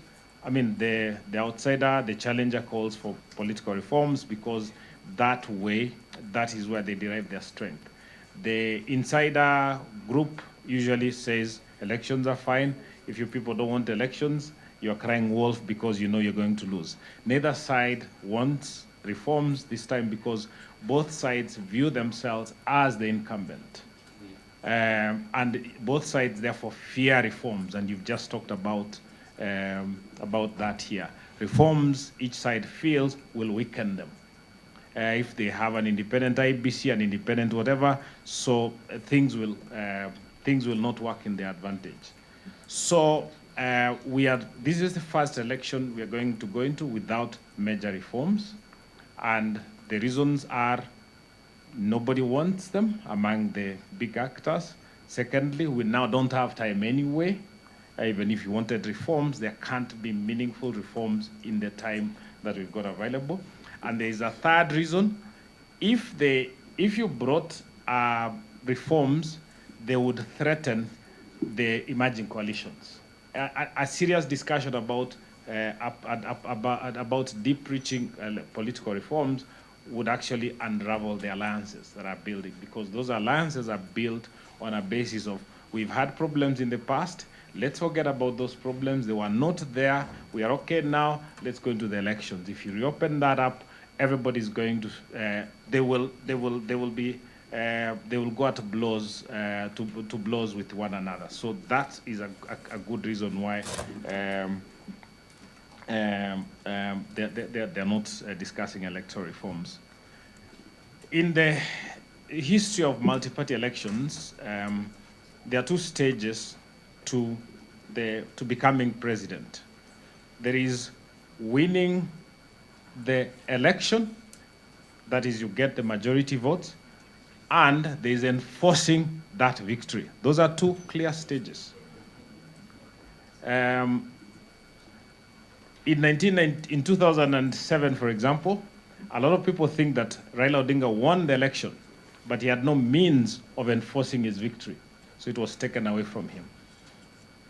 In 2003, Kibaki won and enforced his victory because his win was so clear he could not be denied that victory. There are arguments about what happened in 2013 and 2017.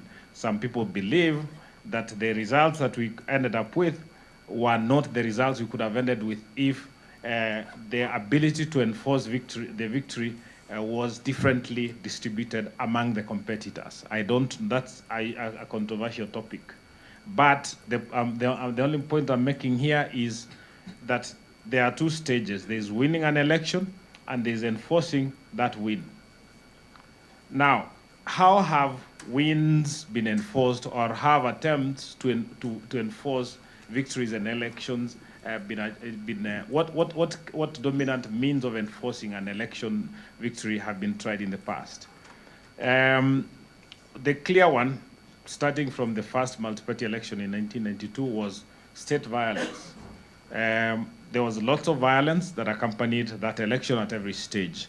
And by the time that the violence finished, it was clear that there's only one way. If you don't accept that way, there will be more punishment. So state violence was also very evident in 2007, and in 2017, the level of state violence was less than in 2013, but the promise of state violence in 2017 was so prominent that there was no need to actually use the violence. We were promised violence in such clear terms that it then became unnecessary it was a way of saying we can use it, we don't want to have to use it. Remember the police coming up and saying, we have bought body bags, we are taking them to Kisumu. Here they are ready for you. So that was the clear, this is the state, the Kenyan state telling citizens who are going to an election that we have body bags for you. So they didn't need to use the body bags because there was sufficient warning that we can actually use them. We used them quite a bit in 2013. We don't want to have to use them. So that is state violence backstopping a plan to enforce an electoral outcome. The other form of enforcement is private violence. There have been in 2002, state violence was camouflaged through private actors, militias. They were called tribal clashes and so on and so forth. That was state violence, but there was an element of deniability behind it. But in 2007, state violence came through the police themselves and that kind of thing. The other method of enforcing elections is the use of the other forms of private violence were evident in 2007. Much of the Rift Valley fell into those hands. And what was going on in that violence? It was an attempt to say, we don't accept this election. Now, you've seen in one of the groups that is competing for the current election, it is there's a promise. There's language coming into the effect that if you don't give us our results, your people where they live, that's how it starts. This private violence thing, we have a capacity to enforce this result, and our capacity is private violence. The fourth method is the IBC. Thank you that you are here. And the IBC did that once in 2000. It was relied on in 2002, and nobody has relied on the IBC again because of its record. Then there's the use of the courts, like what happened in 2017, when the court actually annulled a presidential election, and the court then said we can actually enforce an electoral outcome. The final method is the people themselves. What Raila Odinga did when he swore himself at Uhuru Park, he said, I am the people's president. There was no violence. He just mobilized a large number of the people and said, I am the president, and I'm prepared to make this place ungovernable. Those are the clear methods of enforcement that are possible, that have been attempted in the past. Which of those methods is going to be at play in this election? I think, given the claim, the smugness and attempt to look in, by all the parties like they are the incumbent, we must be tempted to think that they think they have a good chance of using the state on their side. And that worries me a lot, because they both can't use the state at the same time. The state will usually play with one or the other, but not both. So this will be a very difficult election. This is an imperfect election. Any language by this group to the effect of demanding for free and fair elections is misplaced. We can't have free and fair elections. It is not possible.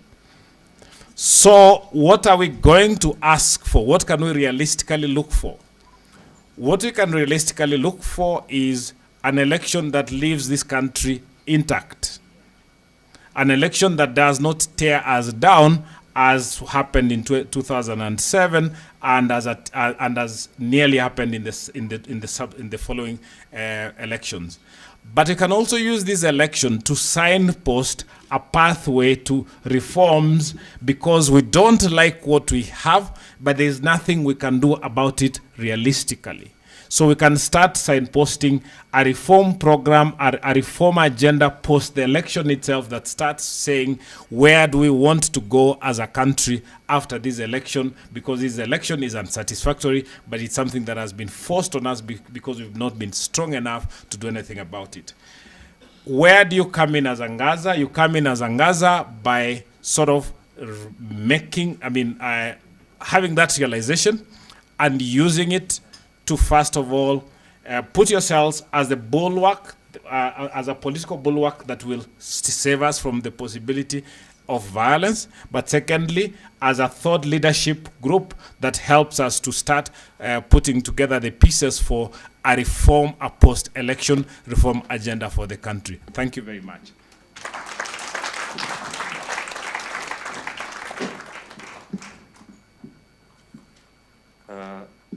Thank you very much, George and Lucy. Yeah, this is when you know that there's a movement in Kenya. Because even when people are in IBC or in the judiciary or in the donor, on the donor side, they are part of the movement. They are part of Angaza. And we are lucky, we are fortunate as a country for that. I'm requesting Winnie Masai to project her slide before we launch, so that Winnie, come, please, so that we are able to take the way forward, and then the launch follows, and then we will be done. Please.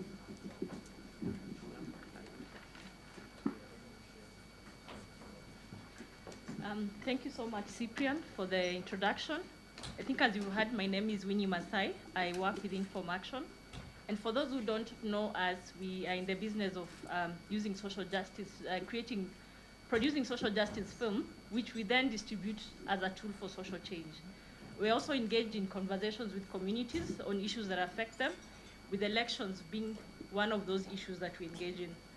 So my colleagues who have spoken before me have painted a picture of Angaza Movement, who we are and what we stand for, our goals, our values, and our political posturing. So I'm going to talk about our way forward. So we have the launch, so what next? So one of the things we are going to do is we are going to establish an election operation situation room. We hope to do that in February. The reason we're establishing this platform, election situation room, is to create a platform for stakeholders to flag off issues, electoral issues for timely action. So we are building this based on our experience in the previous election, where we hosted an election center. We're also basing this on our experience having contributed to monitoring of elections in the region, most recently in Zambia, Uganda, and Tanzania. We're also going, effectively starting this month, we're going to be releasing monthly accountability reports. Please, the technical team, please project the Angaza way forward presentation. Yeah. So I think I've spoken about the election situation room. We're also going to be producing monthly accountability reports on issues that are affecting the political and governance processes in the country. We're also going to be intervening on the 5-point agenda that Kawive presented earlier, and we'll be responding to issues affecting the police, the IEBC, among others. We're also going to be engaged in political and civic education processes across the country. We note with a lot of concern that civic education in the past has not been effective in creating the change that we envision as a country. So in this regard, we're going to engage in political education because we want to influence deep thinking among the various citizens and to ensure that they actively engage in processes, in electoral processes in this country. We are going to litigate to ensure compliance by various actors, whether it is individuals, whether it is institutions.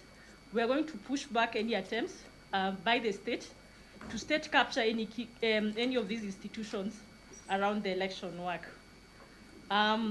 We are going to continuously demand for accountability and commitment by the current and future leaders so that they fully address the issue of the political processes and also ensure that there's fidelity of the Constitution.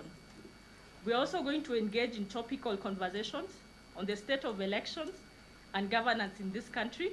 We are going to utilize a wide array of platforms, among them local radios. We're going to use the social media platform. We are cognizant of the fact that, a lot of the youth and the people are on those spaces. So we want to influence the narrative and set the agenda in that space. We're also going to use physical meetings, community screenings, engage with communities on issues around governance. The other thing is we're going to deepen political partnership and engagement with at least over 10 like-minded organizations. So we're already building on the 30, as David mentioned earlier, we already have 30 civic coalition actors, so we're going to increase that. And we're going to move not only within the country, but also looking towards building regional coalitions. We will, of course, focus on building the movement, the Angaza movement. We appreciate the commitment that we received this morning from various actors, key institutions towards what we are working on. We want to ask the citizens of this country and our stakeholders who are present here today to join us from wherever you are, from whatever space you occupy in trying to create the change that we want, and also to help us work towards fostering electoral accountability and transforming the leadership of this country. So that is in brief what we'll be working on. I hope you'll continue projecting. So thank you so much, and I think I'll hand over the program to Cyprian.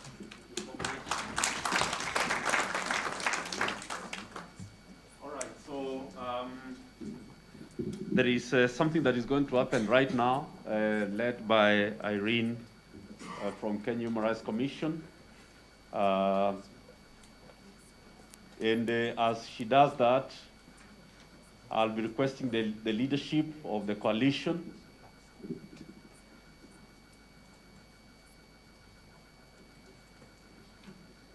Yeah, so the leadership, I think, should be coming now as Irene announces how we are going to proceed. Take over.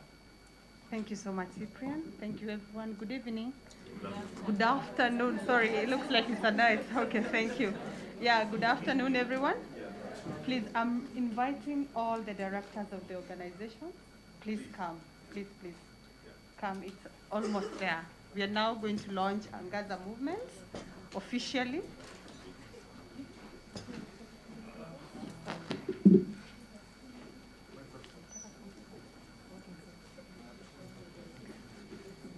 And very graciously, I want to invite Comrade Peter Kiama. This is our natural home. Zaid Rajab said he can't be left out of this movement. Zaid, now, kuja nyumbani. Come. You are in the right space. And we are open. And we are really open to other institutions joining us, as long as we are committed to that political posture we shared in the morning.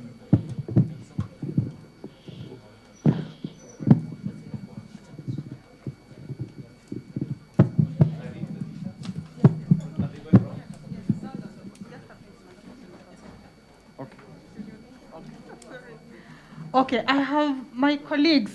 Please pick the t-shirts. We have a few t-shirts that we want to use for this particular launch, but then we will we'll get many more that will be shared with all the partners. So we just have very few which are going to be used purposely for this launch. So kindly please distribute, kindly haraka to a few. I'm not sure they will fit all our directors, but please pass a few t-shirts here.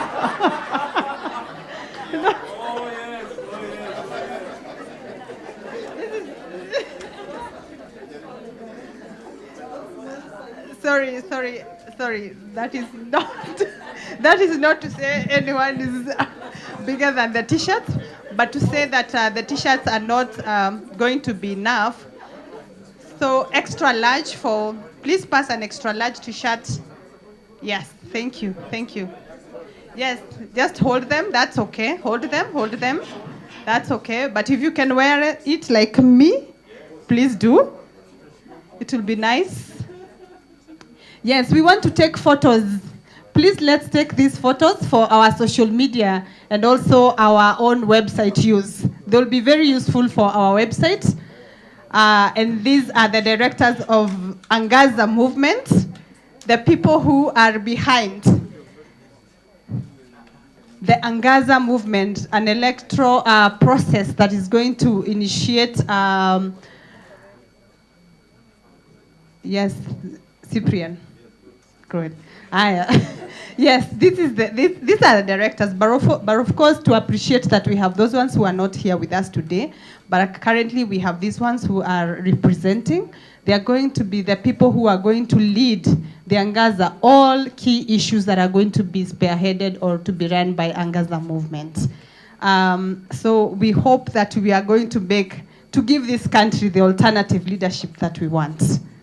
So please take the many photos. Toa mask, tafadhali ukiweza, toa mask. I think we are safe somehow. If you can, please remove your mask. Thank you.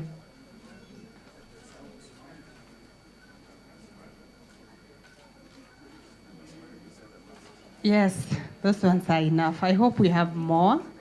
So those ones are enough. Please also pass t-shirts to a few of our champions. This room has all the champions for Angaza Movement. Please pass the t-shirts to a few whom we will take photos to be part of what is going to be in our website. Please take many, many photos if you can. Ukipatiwa t-shirt, tafadhali ivae. We want to take photos with you. And if you are also on Twitter, you can have a selfie. Please send it on Twitter. Yes. Thank you. Thank you so much, directors. Asanteni. Yes, yes. Sasa nataka ndio munipe hiyo nafasi. Okay. Yes, yes. I've been told to announce that please follow the platform for Angaza Movement on Twitter. Yes. So now, please come.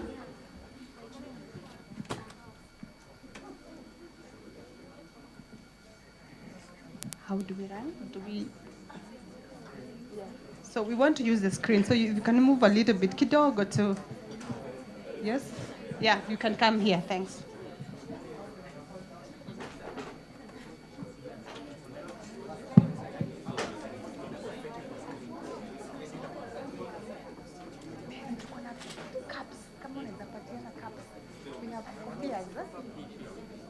They're here.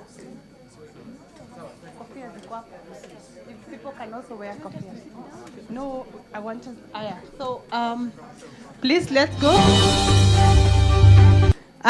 Here we unveil Angaza Movement.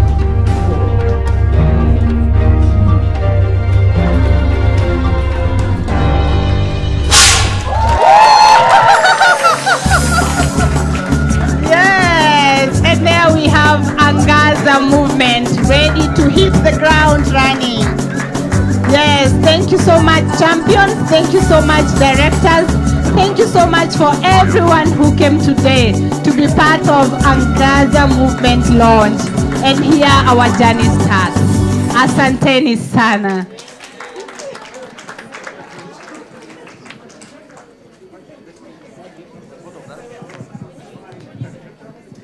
Annette Nerima for vote of thanks.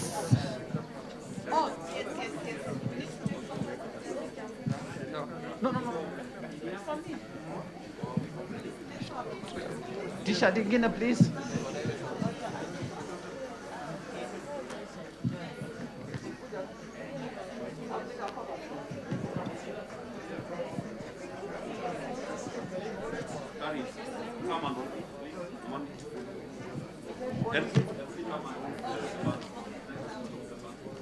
Betty, mkujeni tena. Protocol hiyo hapa ingine.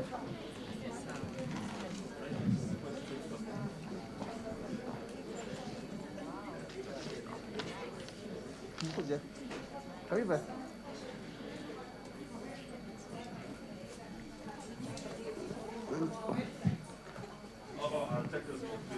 We Zaid, uko ndani? Zaid kuja.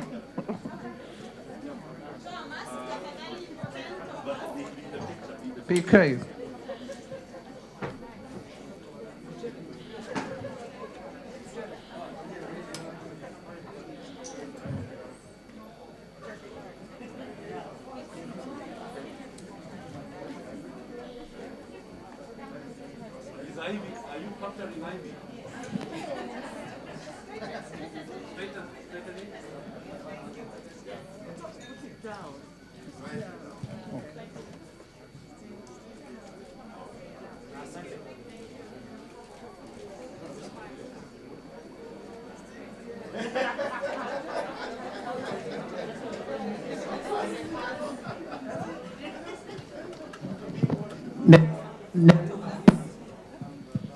Nerima? Yeah. Before Nerima comes, I think there's something George has said. Please, let's be together. Let's be together. So before Nerima comes to give us photo of thanks to the members of public who are here and also our supporters and our friends in the movement, I think what George has said is something we need to consider in our context and in our mission, where he says we need to be the political bulwark against violence and also think tank for shaping the post-electoral reforms. So therefore, we need to think about a component here about advancing political stability and reforms in the country. But those are things we need to deal with. So I think that's an additional role we have been given, so that now when we are talking about moving forward, we are also very clear, we are also going to be talking about prevention of violence and shaping the agenda for reforms, which has been compromised by the context of Railism and the Rutoism. Thank you so much.